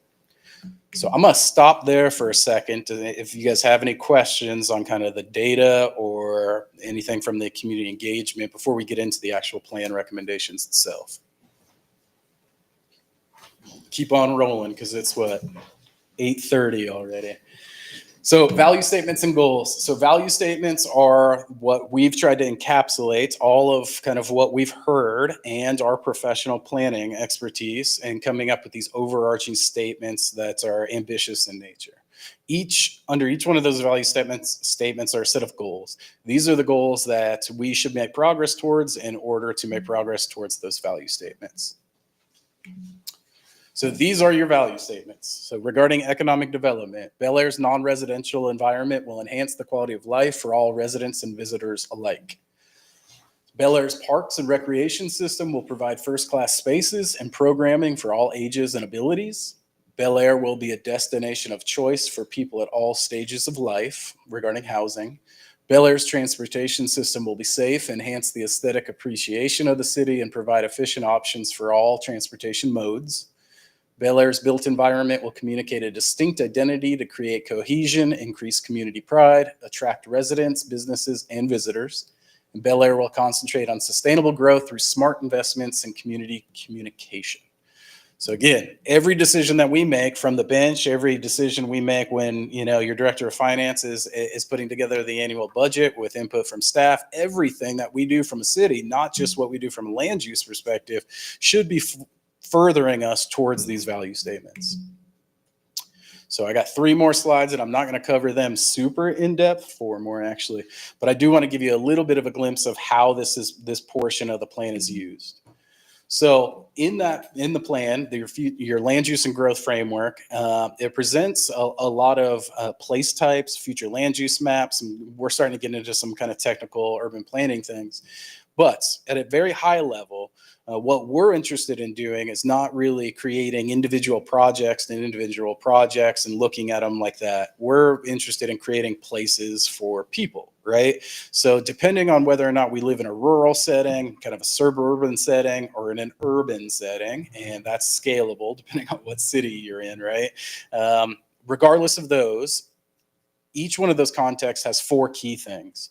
So green spaces could be, completely, just untouched green space to a very high amenitized park. A complete neighborhood, which we'll talk about a little bit more, corridors, kind of these major transportation thoroughfares, and centers. So whether, again, I'm in a rural setting, a suburban setting, or an urban setting, I'm going to have something of these, some kind of these 4 things. So all of that leads us to what we call place types. So if you think back to your previous future land use maps, there would be like residential here, commercial here, industrial here, parks, green space here, very segregated. We don't really do that anymore as a profession. We use place types. So place types really talk about kind of the pattern of which we develop, not necessarily segregating this area is great for residential and this area is not.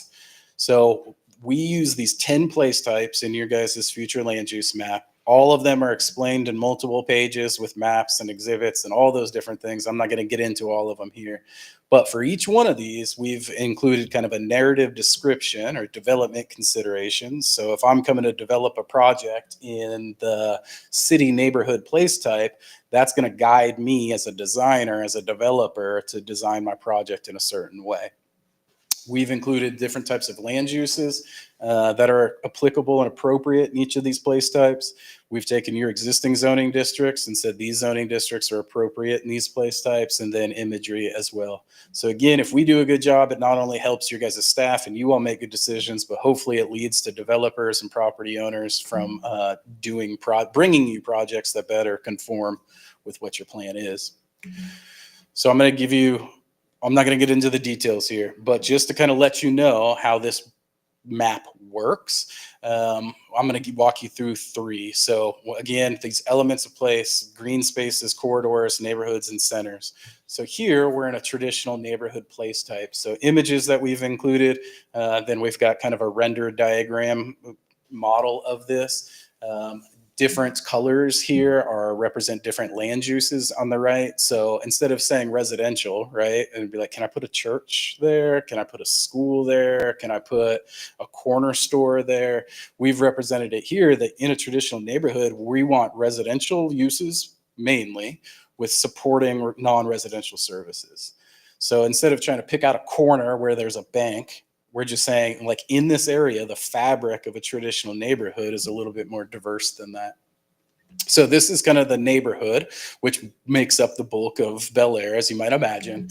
And then leading out of that neighborhood, you generally have a mile line road or an arterial road, and these are the corridor place types. So again, this is just really focused on what's happening at the street level, understanding that right outside of that diagram is probably a traditional neighborhood. So it's really a transition.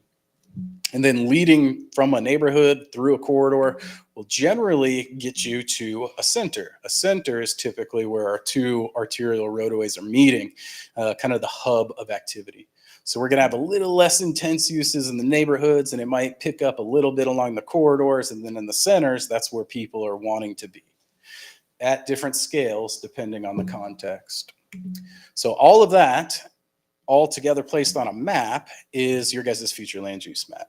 So again, nothing that you guys haven't seen before at our workshop, and we've made a few changes to it since your guys' workshop, but based on your guys' comments only. But this is the map that staff will use when they're making recommendations, like you did on the item previous.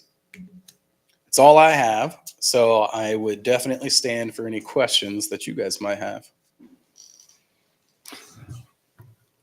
Well, I want to just say, I've reviewed this and I think, overall, there's a lot of good stuff in here. But I do have some concerns that the plan, because this plan, as you and Ms. Downs have said, it helped guide the planning commission, the city staff, governing body on future of Bel Aire, and others also look at this plan, especially when they are considering issues that are at variance to this plan. However, in going through the plan, I find much of the information is outdated. This is a concern, and using outdated information will result in poorly informed decisions. Population is outdated, average income is outdated.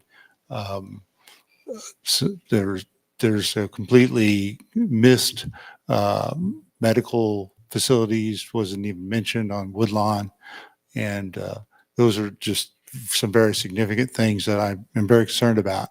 So I'm want to give council an opportunity to discuss this, but I do have a motion I would like to make on this issue. And I think just to answer, like, again, on some of the data stuff, right? I think some of it can be updated. We typically do not do projections on anything other than census population data because the rest are estimates, but we certainly can update those to maybe potentially 2022 numbers. But those are American Community Survey numbers, and they have a fairly large error sensitivity to them, but it's your plan. So if you guys want us to go through and look at 2022 survey data from the Census Bureau, we definitely can. So we are in 2025, and you're saying the latest data you have is 2022? Yeah, not all data from the American Community Survey is done in 5-year rolling estimates. So there's a 2018 assessment, and then there's 2022 and 2023, but we can kind of, find what's available in which survey years and amend to that. It just makes comparison with other municipalities a little difficult, but we certainly can do it. That's just generally, as a profession, we generally will use for like population, for example, because it's the most robust data set. We typically use decennial census data for that, but your plan, I'm not going to oppose updating it to 2022 or 2023, whatever's the latest survey estimates are. Okay, thank you. Mr. Mayor, Mr. Hamburg. if I'm hearing you correctly, the fact that we do this in the middle of a decade is just kind of bad timing because it's already been 5 years since your most accurate census data. Okay. And other comprehensive plans almost always use those 10-year census data. I think people do them when they can, right? From a city perspective, it's just with that caveat that you should update them as you can. But yeah, I mean, if you're planning on, yes, I would hope that you guys do a major update of this, let's say in 2032, because that's generally when the census data is clean at that point. But that's always a good time, but it's not the only time you should do them. But when you said comparing apples to apples, most places for a lot of this, a lot of the data in those like 2 years later, you're not even going to capture in those, what is it called? American Community Survey. Okay. Yeah, not all communities are estimated each time in those ACS surveys either. So, but yeah, we can definitely do it. Well, I do know census data is, I think it's 2024, shows our population at 10,400. And I know those are their projections. They're fairly right on target, but that's their projections of you where can use we are today. the census quick facts, and it'll give you an up to date, but again, those aren't typically what we would do from an academic perspective, but we can if I had a very strong feeling, I would tell you, but no, if you guys want us to use those numbers, we certainly can. Okay. Any other questions or comments from council?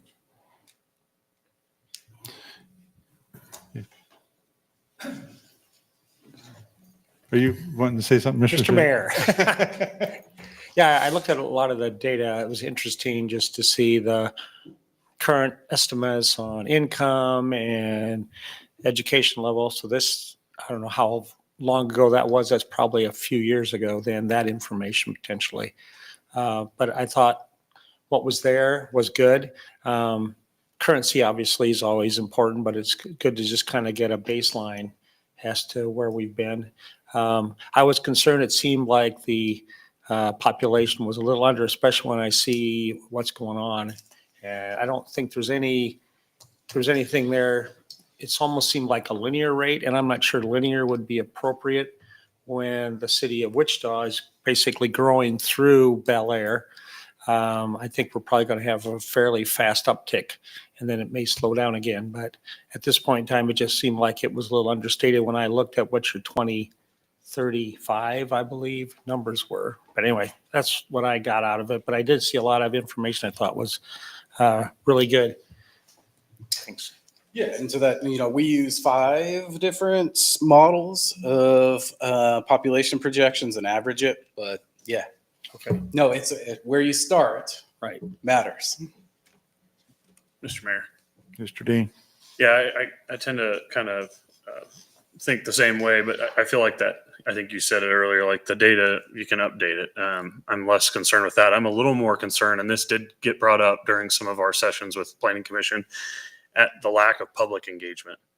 I was really like just looking at the total number of people that engaged at the Fall Fest, and maybe we could have done a better job of doing more events or advertise. I don't know what the answer is, but I guess I'm a little bit more down on just general public engagement, although I do believe we had some good stakeholder groups that we did. And so maybe that kind of helped, pick us up a little bit where we fell. But that's just my general thought is I really wish we would have had more robust just public engagement in the process. Although I don't think we're missing on this, like having looked through it, it feels like it's something that we ought to strive for, and it has a lot of our values baked into it. So I don't think we're way off, but I just wish we would have heard more from the voices of our community. So I'm a little bit disappointed in that, but otherwise appreciate all the hard work and everybody else that engaged. Mr. Mayor. Ms. Sandberg. Well, Lance is here, and I don't know if you want to get into this level of detail or recommendation, but I know you have a lot of experience with a lot of communities, and you're not here to tell us what to do, but let's just take that retail piece. I believe it was 0.8% of Bel Aire is retail. There's no magic lever, but what do you see as the biggest opportunity for us to drive that growth? I know I've heard you talk about, maybe some funding of infrastructure, maybe districts, maybe a community asset to kind of make the centerpiece that retail would want to come in around that. What do you sense as maybe one of the biggest opportunities for Bel Aire to use to help grow our retail? Yeah, so I don't think, the only magic bullet to non-residential development is residential development, is rooftops, right? Because that's what a lot of site selectors are going to look at, and traffic counts and all these really technical things. So continue to encourage residential development is by far the biggest thing that we can do as a city. In addition to that, we've seen where we see areas or suburban communities that get the most types of investment like that, even if they don't trip those traditional triggers of metrics, is that they're unique, identifiable, desirable places. So whether it's amenity or it's just a distinct character or unique kind of identification, those types of things will also help. Everybody's giving incentives, right? Like that's not going to push you over the top. Everybody's giving those. So how do you get to a place where not only a resident wants to be, but that a business wants to be? So that's either by having enough people there to serve that business or being a unique, identifiable, distinguished place. Maybe it's bringing in visitors, right? And through an amenity. But I think those are the biggest things is do everything you can to encourage residential development. The areas in which you can control, like you guys don't necessarily control what happens per se on a private piece of property, but how we handle public property and not just public like parcels or lots, but what we do with our streets. Like, we have complete control over what we do in the right of way. Those types of things can definitely help. So I wish I had like a do this one thing, but those are the two. Yeah. Control, like, Well, I appreciate one of the things you said about distinguishing the character. And I don't know the answer to that, but I think that's a good point, that we need to figure out some way to distinguish the character. So yeah, we've got a number of goals in there that we Yeah. can continue to work through with you guys. There are some very low costs. Like, it's not going to cost $10 million to do those things, right? It could be very simple, very small things that it's like, oh, this is a different place that I want to be. Right. So we could definitely help you guys with some of those strategies. One of the things that first pops in my mind, and I've said this over and over again when I talk about safe routes to school, is the number of school options that we have in our community. And that's sort of unique.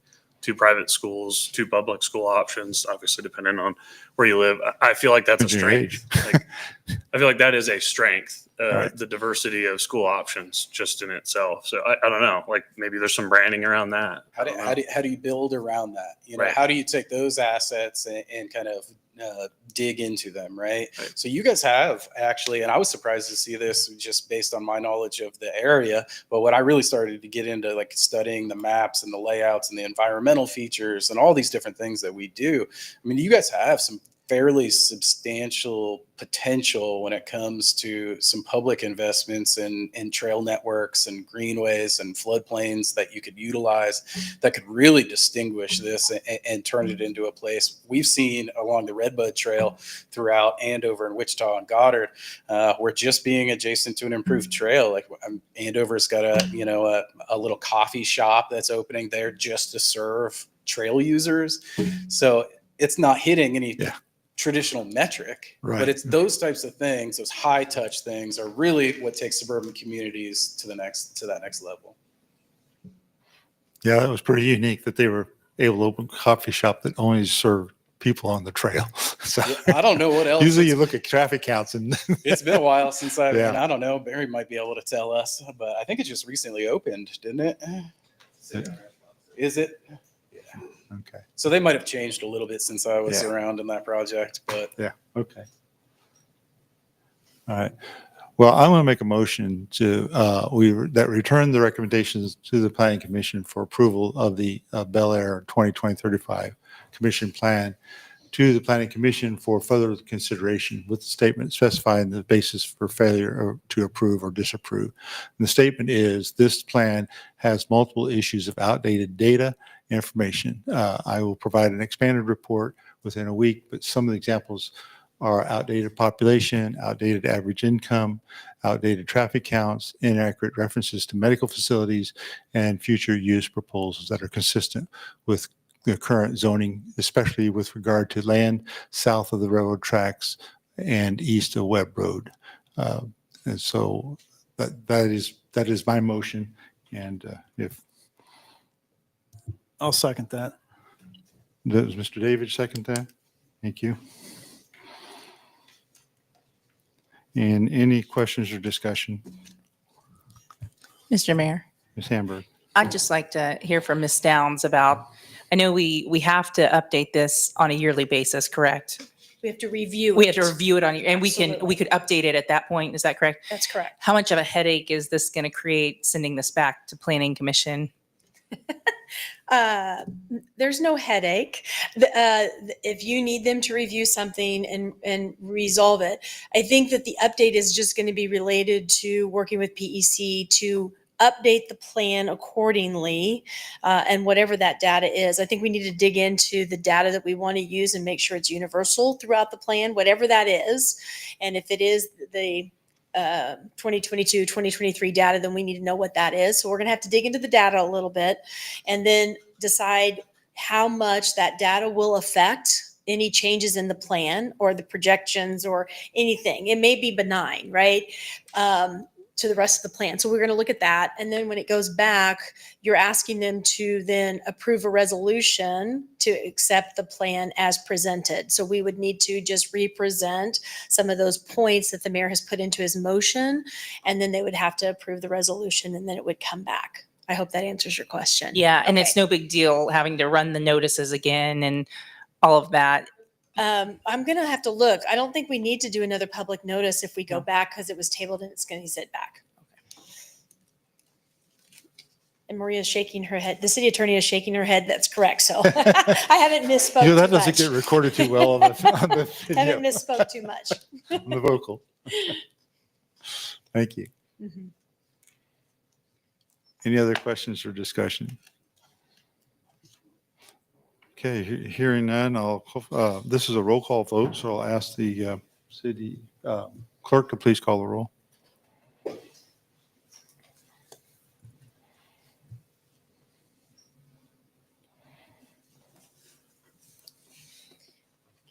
Mr. Greg David, Aye. Mr. Tyler Dean, Aye. Miss Emily Hamburg, Aye. Mr. Tom Schmitz, Mr. John Welch, Nay. and Mayor Jim Benaj. Aye, And the motion carries 5-1, Mayor. thank you. Move on to item F,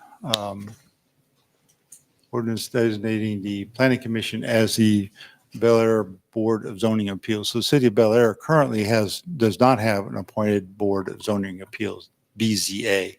The BZA is granted authority under KSA 12713 and is designated to hear appeals of the building official or any other administrative official's interpretation of the zoning regulation.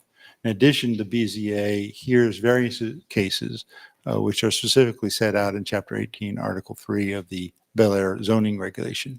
So the Director of Community Development, Paula Downs, is here to discuss and answer questions. And as I understand this, we've really had no issue with this, but this is a statutory thing that we need to have this board, even if we don't have any demand for it. Or is that a correct statement? Yes and no, Mr. Mayor. Okay. It is required by statute, right, that we have it because they only hear two types of cases. Those two types of cases are described in our code.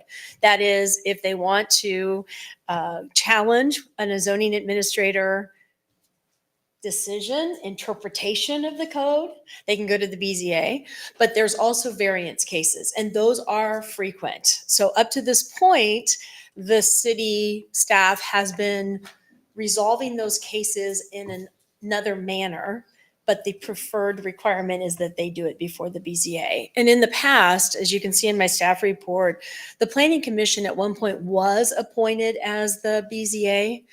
And then several years ago in 2014, I believe, they changed to a 3-member with the Planning Commission chair being the chair of the BZA. But I don't believe that there was ever an appointment and or cases brought before them. And at this point, I want to make sure that citizens, when they're bringing cases, have the opportunity to follow the variance requirements and cases and go before the BZA.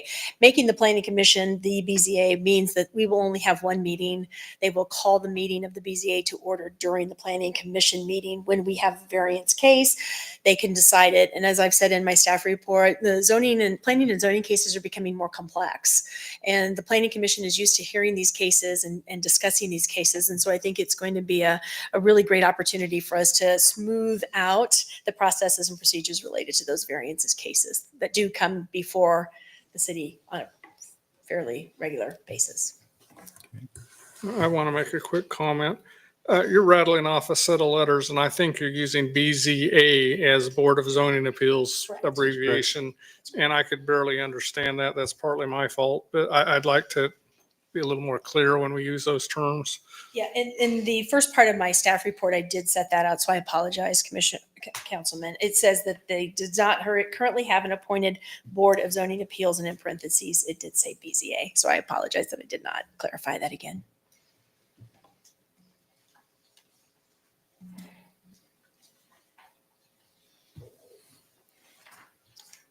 Any questions or concerns? Mr. Mayor. Mr. David? So this BZA being made up of the Planning Commission, isn't it like the fox guard in the hen house? I mean, how can they overrule their own decisions? It's not cases that they would hear as a planning commission. The cases are not the same. A planning commission would never hear a variance case. Only the BZA or the Board of Zoning Appeals hears that case. It's not twofold. Okay, thanks for that clarification. You're welcome. So just to clarify further, so what we have been doing is those instances, whether there's a challenge of the zoning person or a variance, have been handled not by the planning commission, but by staff in some way. Correct. Okay. And so what we're trying to do is clean that up so there's a better process. Sounds good. Perfect. Absolutely. Thank you. Just curious, I know we've talked about this on the side, city manager and I have, but is the planning commission aware we're putting this responsibility on their shoulders? They very clearly are. I have been prompting them. We have been educating them. We have let them know that they too will see we were going to actually the next meeting, talk to them about and really go into detail and provide them summary sheets about what a variance case is and the zoning administrator interpretation overview. I don't know that we've had any of those cases, but variance cases for sure. Okay. They are aware they're going to be receiving bylaws and all and education about how to end the planning commission, adjourn the planning commission, start the BZA, come back to whatever they need to do. So Right. yes, they're well aware. Good. And we clarified with them too that there's only going to see two types of cases, which they've never seen before because they don't go before a planning commission. Very good. Thank you for the Mhm. clarification. A question. Yes. If we throw this Board of Zoning Appeals, I'm going to spell that out because we say Planning Commission. I think we ought to say Board of Zoning Appeals and be clear what we're talking about. We're not saying PC. That kind of annoys me. Anyway, are they going to meet often enough that they can do this at their regular meetings, or are they going to have special meetings of the Board of Zoning Appeals? The Board of Zoning Appeals Thank you. meetings will be during the planning commission. So they'll only have once a month, same Thursday. So can we handle cases then in a timely enough manner with only a monthly meeting? I'm hoping that that's the case. I'm trying to think about the frequency. There's been meetings where we've had no planning or zoning cases at all or variance cases. There's been some where we've had two. Next month, we have one case that they're hearing. I try to, in addition to the cases, I manage the agenda by giving them, sometimes it's just a workshop or an educational piece, but it's manageable so far. I think the longest meeting I've had was the last meeting, and it was just because we had the comprehensive plan and some other bigger ticket items on Yeah, there. I'm just thinking that if somebody comes up with an issue and they have to wait 3 weeks, we're stopping a business from progressing, possibly. And I'd like to be timely in dealing with issues that come up so that businesses can keep going. I don't want to be Bel Aire to be a can't think of the right term. I don't want them to be the problem. I don't want them to be the holdup. I want our businesses to be able to get things done and not just sit around and wait. So variance cases are both commercial and residential. And right now, any case that starts in planning and zoning goes to the planning commission. And so far, the planning commission has only met once a month. So I don't see that the variance case would be going once a month would cause any other undue delays. If we're getting to see where both of those meeting agendas are becoming very heavy, then we may have to look at managing the agenda a little bit different. But right now, I haven't seen that. Okay. And it's not even the agenda load that bothers me. It's the delay. That if somebody has something they're trying to do that they're. So are you asking me about the planning commission needing to be more frequent? I'm actually asking about both. Okay. The appeals and the planning commission. The planning commission, most people probably are thinking of things far enough out in the future. It may not be an issue, but we have the same problem here as the city. You know, if we wait a month to decide whether or not to do something to a road, that's a long time to sit there with a problem. Is it something a special meeting could be called if it's a timely issue, or is that frowned upon? No, anytime we have something that needs to be addressed prior to the monthly meetings, we would go to the planning commission or the Board of Zoning Appeals and ask a special meeting to be called.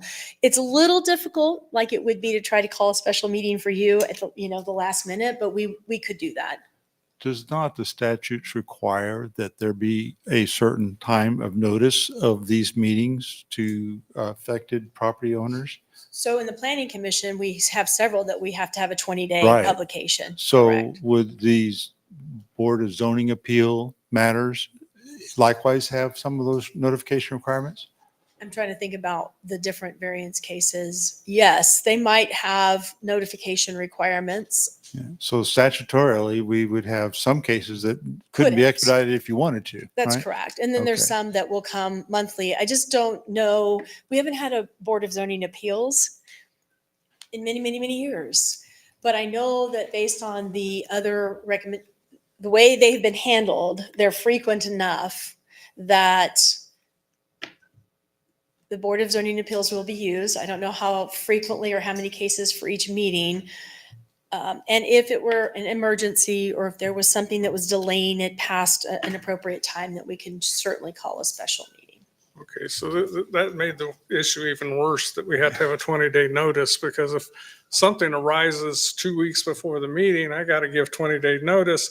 Now I'm sitting there 6 weeks waiting before I can do something. Not But much we that can would do give about me an that. opportunity in 2 weeks for the next meeting to say, we'd like to schedule a special meeting. We'd like to schedule it on this day. And we could probably do that a little easier than if the meeting's already occurred and then we're trying to coordinate calendars after the fact. So I will be committed to letting the city manager know if we were running into problems related to delays or if there's any concerns about the number of cases and being delayed monthly. We just haven't experienced that yet, even with the planning commission. Mr. Mayor. Ms. Hamburg. So when there has been a challenge, you have been dealing with it, and then how do you, I'm trying to remember what you've said, where sometimes you'll push it to planning commission and kind of go before them as like a PUD or something like that. So there's only two, let me go back. So for the Board of Zoning Appeals, they're going to only hear two types of cases. One is if they have if they do not agree with my interpretation of the zoning code or regulations, and I don't let a case move forward. Since I've been here, we've had none of those, and I don't know that I have any records even in the past that that's occurred. What is more common is the variance cases. And the variance cases don't rise to the occasion of being a PUD case or a rezoning. It may be something like, I have a lot coverage maximum in our code of 30% in a residential area, and they want to build a pool. And they may already be at 30%, and the pool's going to move them to 35%. They have to have a variance that says, we approved that, so down the road, they don't have any other issues. So if they came back to me wanting a shed permit, I'm going to say, you're over the lot coverage percentage. We can't do that. So it is a formal case, and how that's been handled up to this point is internally by staff. Administrative exception. The case is presented, the city manager signs off on it, and up to this point, the zoning administrator has signed off. Those are the only cases that we have seen. I've only seen 3 since I've been here. So, and they've always, 2 of them are lot coverage cases. Somebody else might want to extend a driveway on the side of their yard to park something, right, that they screen, and they may have to encroach into the side yard setback. Might do that. So there's various ways in which a variance case would appear, but up to this point, it has not been heard by a Board of Zoning Appeals because they haven't existed. Thank you. You're welcome. I'm going to ask one final question. Is the reason why we're needing this now because there is a current case that you have that you want the BZA to hear? Or is this just, we've went and done a thorough review of our processes and we want to make sure we're doing the best we can to have the best process in place? It's both. Okay.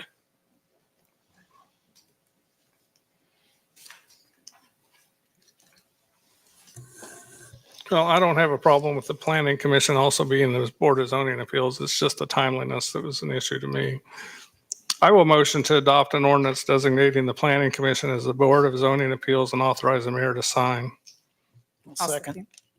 I have a motion by Mr. Welch, a second by Ms. Hamburg. Any other questions or discussion? If there are none, I'll call for a vote. All in favor, say aye. All right. Aye. Any opposed? Motion carries 5-0. Move on to item G, resolution amending the bylaws of the Bel Aire Planning Commission. So these bylaws were developed in 1991, and recently staff reviewed Bel Aire Planning Commission bylaws, and reviewed the bylaws of surrounding area planning commissions, and updated the document. The Planning Commission then discussed the revisions over several meetings. At their August meeting, the commission completed their review of the revised bylaws.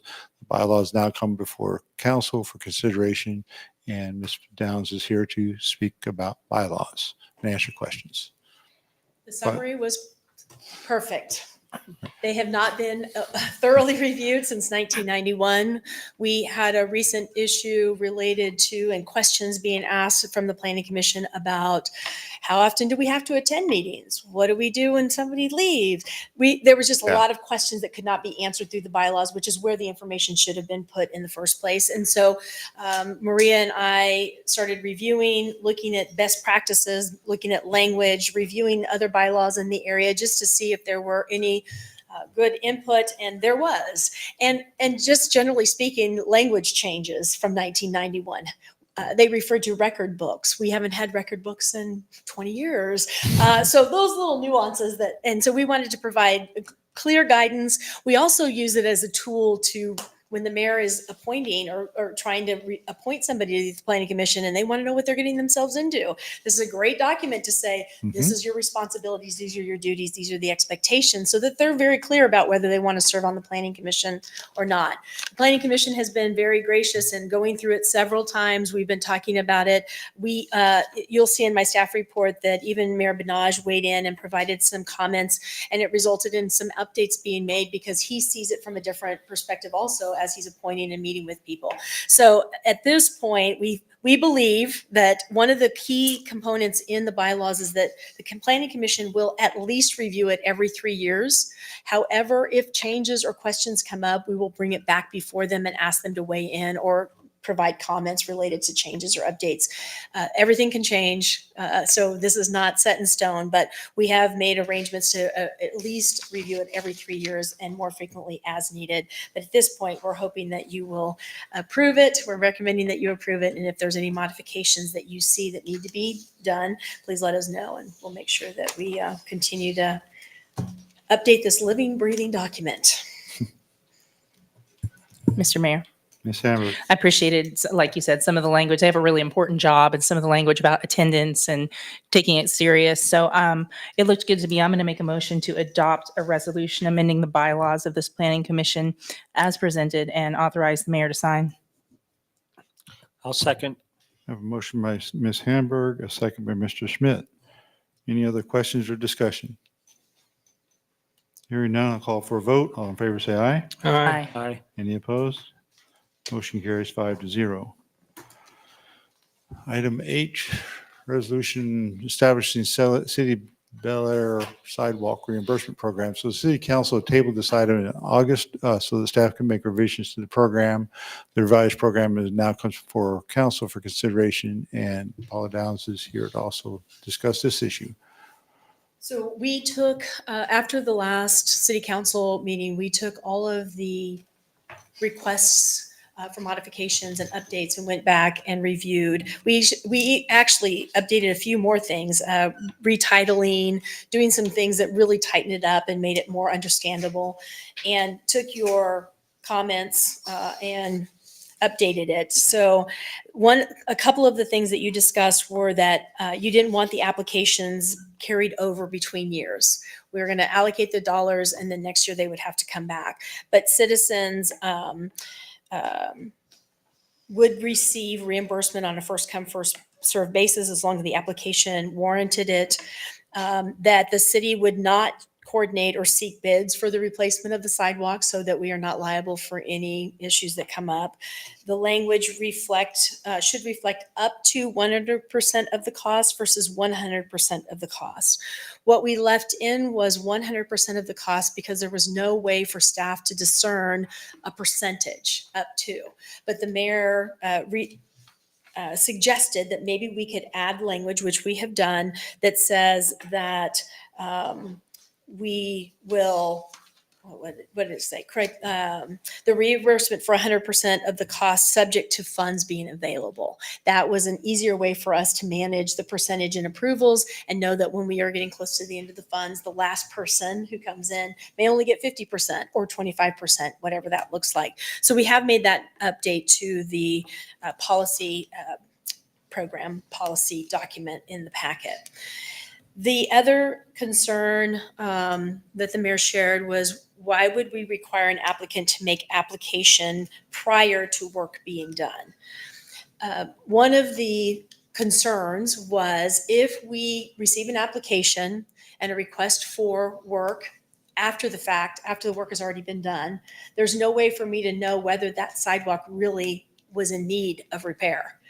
It could have been a little tiny crack and they just wanted it to look pretty, and hey, the city's throwing in money.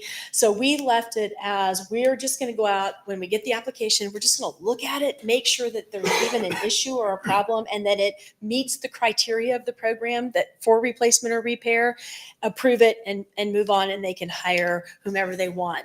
That is something I'm sure that the mayor will want to discuss tonight, because that was one of the comments that did get changed. The other comment was we removed language allowing individuals, citizens, to be reimbursed for work they did themselves versus a licensed contractor. As you know, most work in the city requires a contractor to be licensed so that we know that they have the credentials and that they have the knowingness, they know how to do this work, and that when we do the sidewalk isn't just in front of their home. That sidewalk connects a neighborhood to a main street, and we want to make sure that the concrete is of quality work. And that the person doing it has the credentials to know to not put too much water in it, right? So it has its strength and it doesn't sprawl and all those kinds of things. Again, a decision that you guys can look at differently. We typically, we have building codes that set out how general flat work is done. Most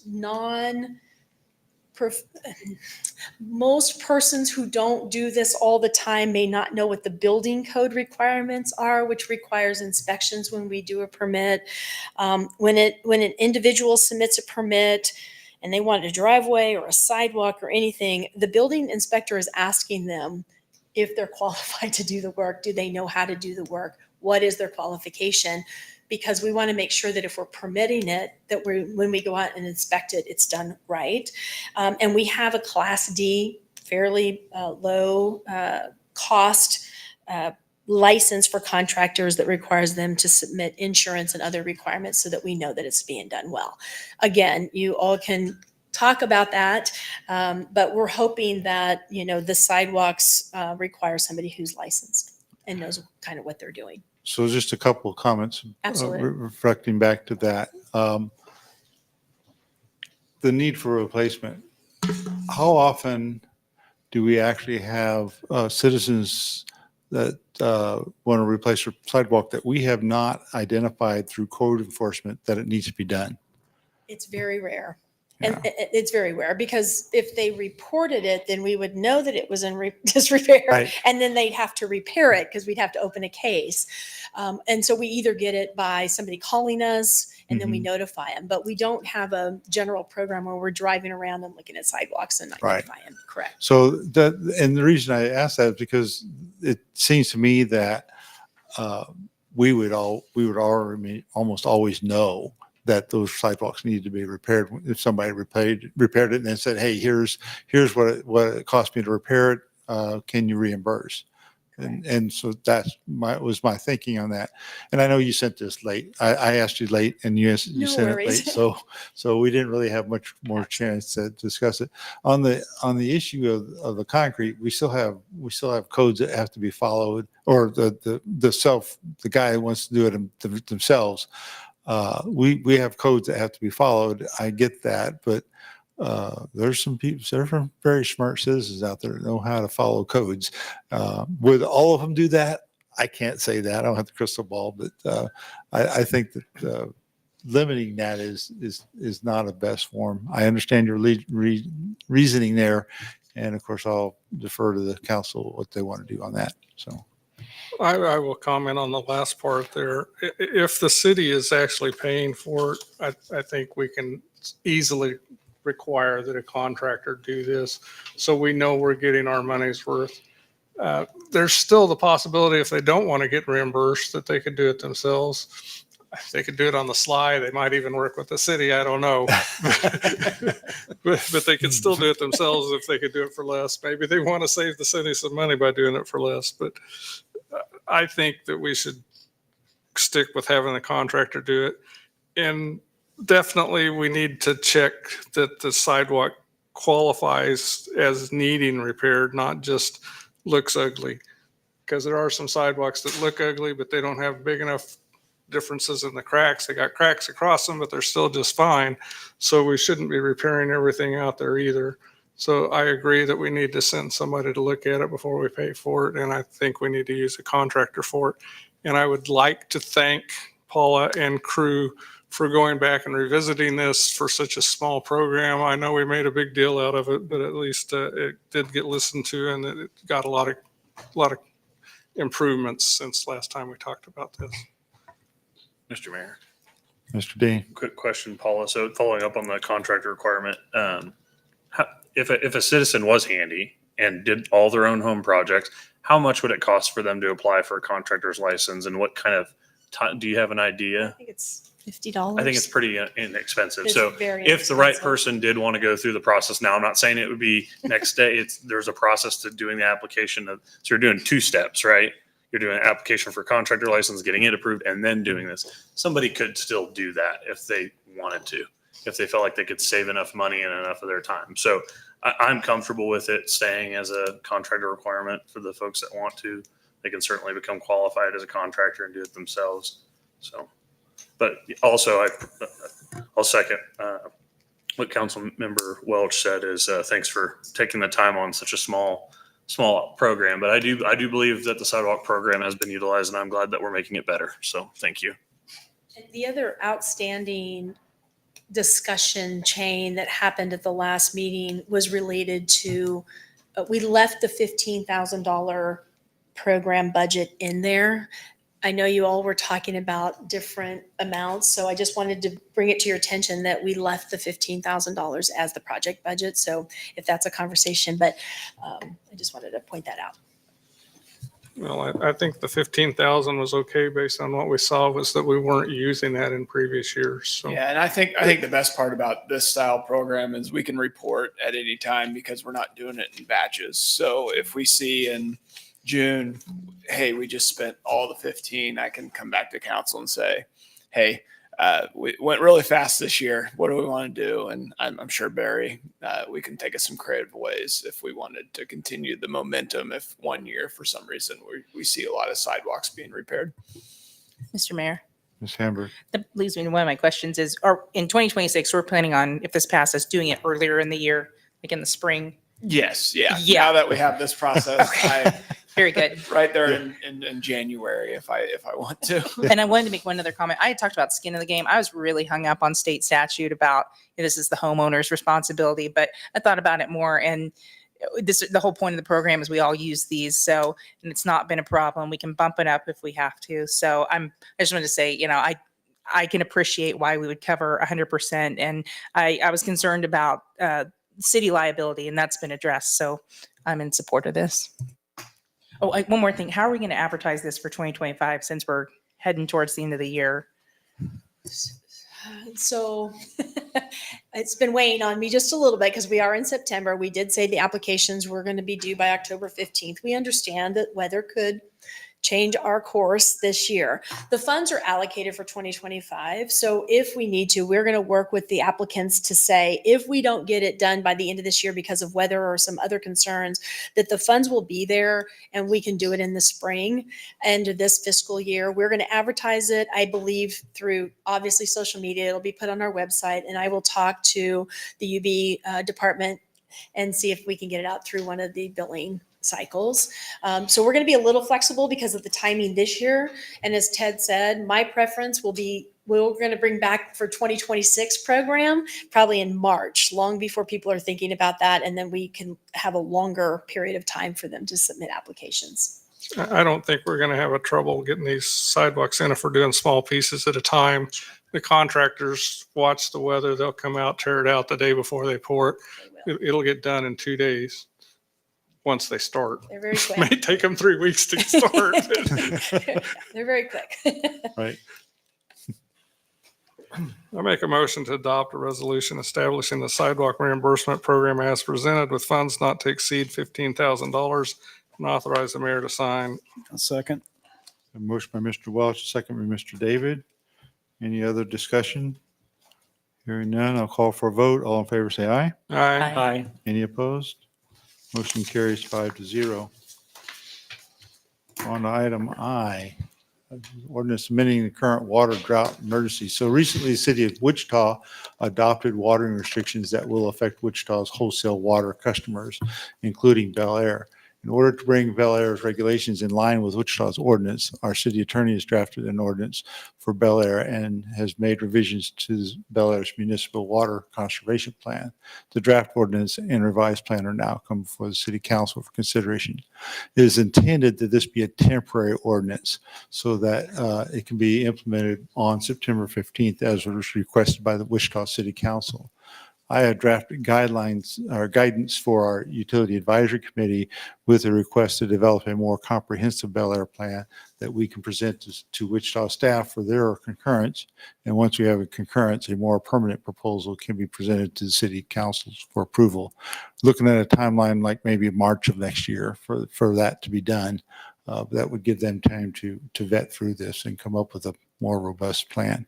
City Attorney Maria Strock is available to answer questions.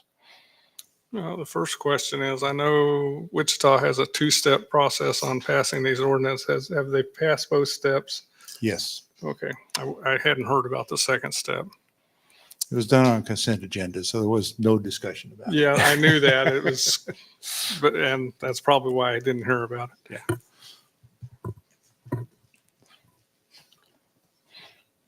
Mr. Mayor, Mr. Dean. one question I had is, and I will just admit, I did not read their entire ordinance. Is there any exception at all for new sod, new seed plantings? I mean, 3 days a week is probably fine for most people unless they're planting a new yard when they need to water basically 24/7 for a couple weeks to get it established. Is there any exception in their ordinance that allows for that? The city of Wichita, they are using an online application process for a request of a variance, and then their staff, their management considers it. Gotcha. So Our the way it ordinance- was written now is you could not do that unless you got a variance approval. That's right.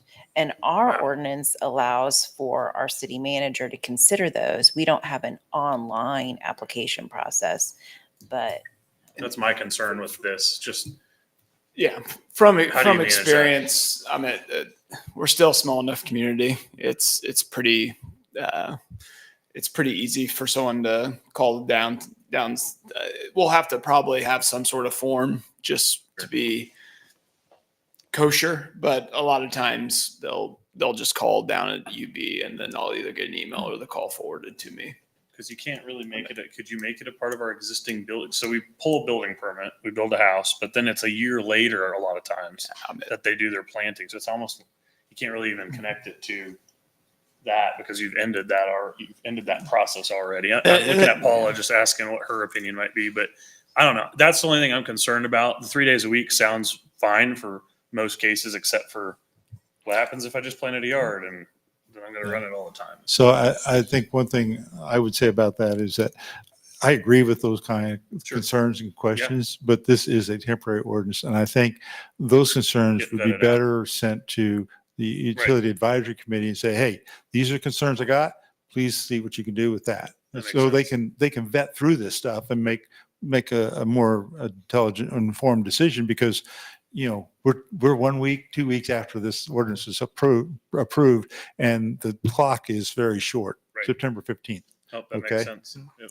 And just to answer your question, yes. So when they do a new build, they're sometimes in the non-planting season when the house is built. So we put a condition on there for landscaping for the next planting season to make it appropriate. Sure. But we've been doing that even with the once a week. And so some people are making different decisions and had to extend those because they couldn't plant even if they wanted to keep it alive. And they just looked for a whole bunch of rain. So, yeah. I will say the good thing about this is automatically gets us out of the stage 2 drought restriction, Yes. effective September 15th. Yep, that is a good thing. I was going to comment kind of along the lines of what you said you're already doing, but I do think if we're going to have a variance process, we should have some guidelines on what it takes to meet the variance so that we're not watering a new yard in July. That's just stupid. Yeah. This is a cool July, like we have August, September right now, right? It rained enough this year, you might not have needed to water at all. Right. That might be true. So, Mr. Mayor. Mr. Schmidt. Yeah, I think there's several exceptions you're going to have if you sod any time of year. The only way you're going to get it to grow in the July or August or maybe even June is if you put sod down, which that was one way to get around the issue of seeding. But you need to water more than probably 3 times if you want it to survive. I think you have the reseeding, you also have the overseeding issue to deal with as well.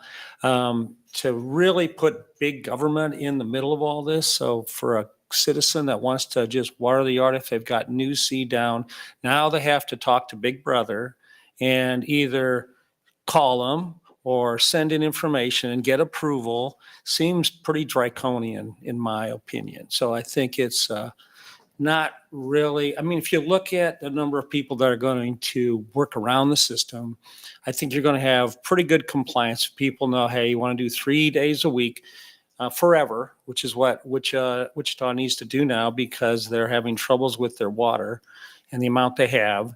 And so I understand, and I think that's good, but I think it has to also weigh in the fact that you want to be reasonable. And I think if you force reasonable people to do unreasonable things when they're just trying to get a yard in, or if they're putting down sod, or if they're overseeding, I just think it really doesn't look good for government doing a good job of managing their what they're really supposed to be doing for citizens, is helping them. I'm hoping Wichita will come up with a better way to manage their water, because right now they're probably going to let water go through the dam because they have to release it, because they have too much water in Cheney, and all that water going over the top or going through the gates is money they could have had to pay for their very expensive water treatment plant. And it won't even supply maximum needs. They need 120, they're going to have 100. So they have some issues in Wichita, and I'm hoping they'll come up with ways to better balance revenue and drought. And I think it's great to balance, but I just think they're a little bit over the top. So I would hope we would have an exception built into the laws that would say if you're doing watering, sodding, or overseeding, you can have an exception just built in. And if I don't think we're going to have a problem, I'm not sure that's a large percentage of water usage is in relation to those areas. It's going to be the big customers that are watering every day. And I guess they want to break it up, and I understand. So I support that aspect, but I think it's a little bit over the top with what they're asking for. It's my opinion. Mr. Mayor, I know it's 9:30. I sent a similar comment. I mean, I know we're still small, but I had the same thing. I called the city manager to get him to sign off on it. And I don't know where this fits in, but why don't, we're just a customer, but has peak pricing ever been a discussion? Instead of being the nanny state, just jack up the price when you need to conserve the water. Where does that fit into this discussion, if it does at all? So what I know about Wichita pricing, and I don't know, they had a little conversation about it. I think they looked into tiered pricing, and I remember one conversation, they did bring up the base rates a little bit. That's going to help them. But as far as what Wichita is going to do to recover, I imagine all things are on the table. But I'm trying to figure out exactly what they want to do, because it's a completely separate entity. And I know they had mentioned we could submit a different plan to them, and I don't know what it would take, but I would prefer to do that. When we're in drought restrictions, if you have a good reason to use your water, you can, but you're just going to pay for it, and that ought to help the demand quite a bit. So Just wanted to throw that out there. Yeah, and I love these conversations because I think I'm taking notes over here really quick. And that's something that we can draw up and present back to them.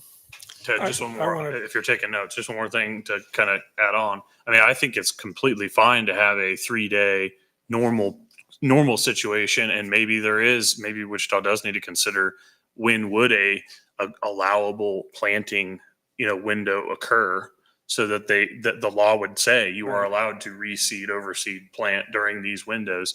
And that's just built in, it's just baked in. I really agree with that concept. I think that's probably the best way to approach it. But then again, Wichita is the one that's controlling how Wichita is doing their water. So I don't know that we're going to be able to control that much, but that's a thought. So anyway, just figured I'd add that in. I want to make one comment on the price of water being a restraining factor. I had a guy that actually asked me if he could pay $60 to the city of Bel Aire so he could wash his driveway down. Now, that is not a good use of water when we're under drought. So whether or not everybody has the right thought process for when to not use water is a huge question. Yeah, so like I said, this is intended just to be a temporary, get us going, and then we'll vet through a lot of these questions and concerns as the Utility Advisory Committee works through this, because I know it's a bigger net than we're going to be able to do tonight or in the next month or two. So that's my thought. This does not have an end date on it though, right? It does not, because it would have to be where you replace it with something else. That's why it doesn't. But have one. yeah, you can bring something else up in April or whatever and Right. change the ordinance. There's nothing says you can't do that. Right. It would be nice if we could say water in Bel Aire that is being used for overseeding, reseeding, or sod we're using Bel Aire water for that. We are not drawing any water from Wichita to do that. And if we can somehow label our water, it's well, and then they'll say, oh, look at that, it's blue water coming out and Wichita water is green. Then we're okay. Like Anyway, off-road and on-road diesel. Some kind of an allocation thing or something. The problem is when we because we peak have is when we wells. need their water. Figure that out. Well, right, we So want to be able to get we'll be their taking water. it anyway. I'm Yeah. going to go right back to the guy with the driveway, because people will put sod in July and you have to keep that wet for 2 weeks. You And do. they You will have to use an keep it. enormous amount of water in July They will. because they want grass now. Right. And so I do think we need to have some kind of control to keep people from using that much water.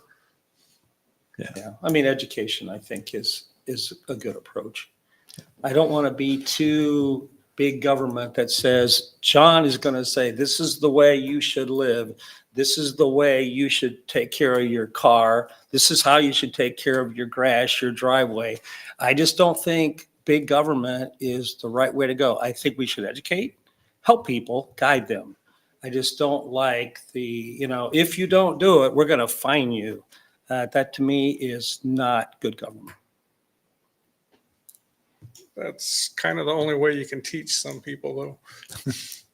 Mr. Mayor, Mr. David. I agree with all those comments and hope we can do better by March. I'll make a motion to adopt an ordinance establishing permanent watering restrictions as presented and authorize the mayor to sign. I'll second. Motion by Mr. David, a second by Mr. Dean. Any other questions or discussion? Hearing none, I'll call for a vote. All in favor, say aye. Aye. Any opposed? Aye. Okay, so Mr. Schmidt opposed, so that motion carries 4-1. Move on to item J. This is related to the ordinance that we just talked about. This is the water conservation plan, just so that it's consistent with the ordinance. And so that's the whole purpose of this.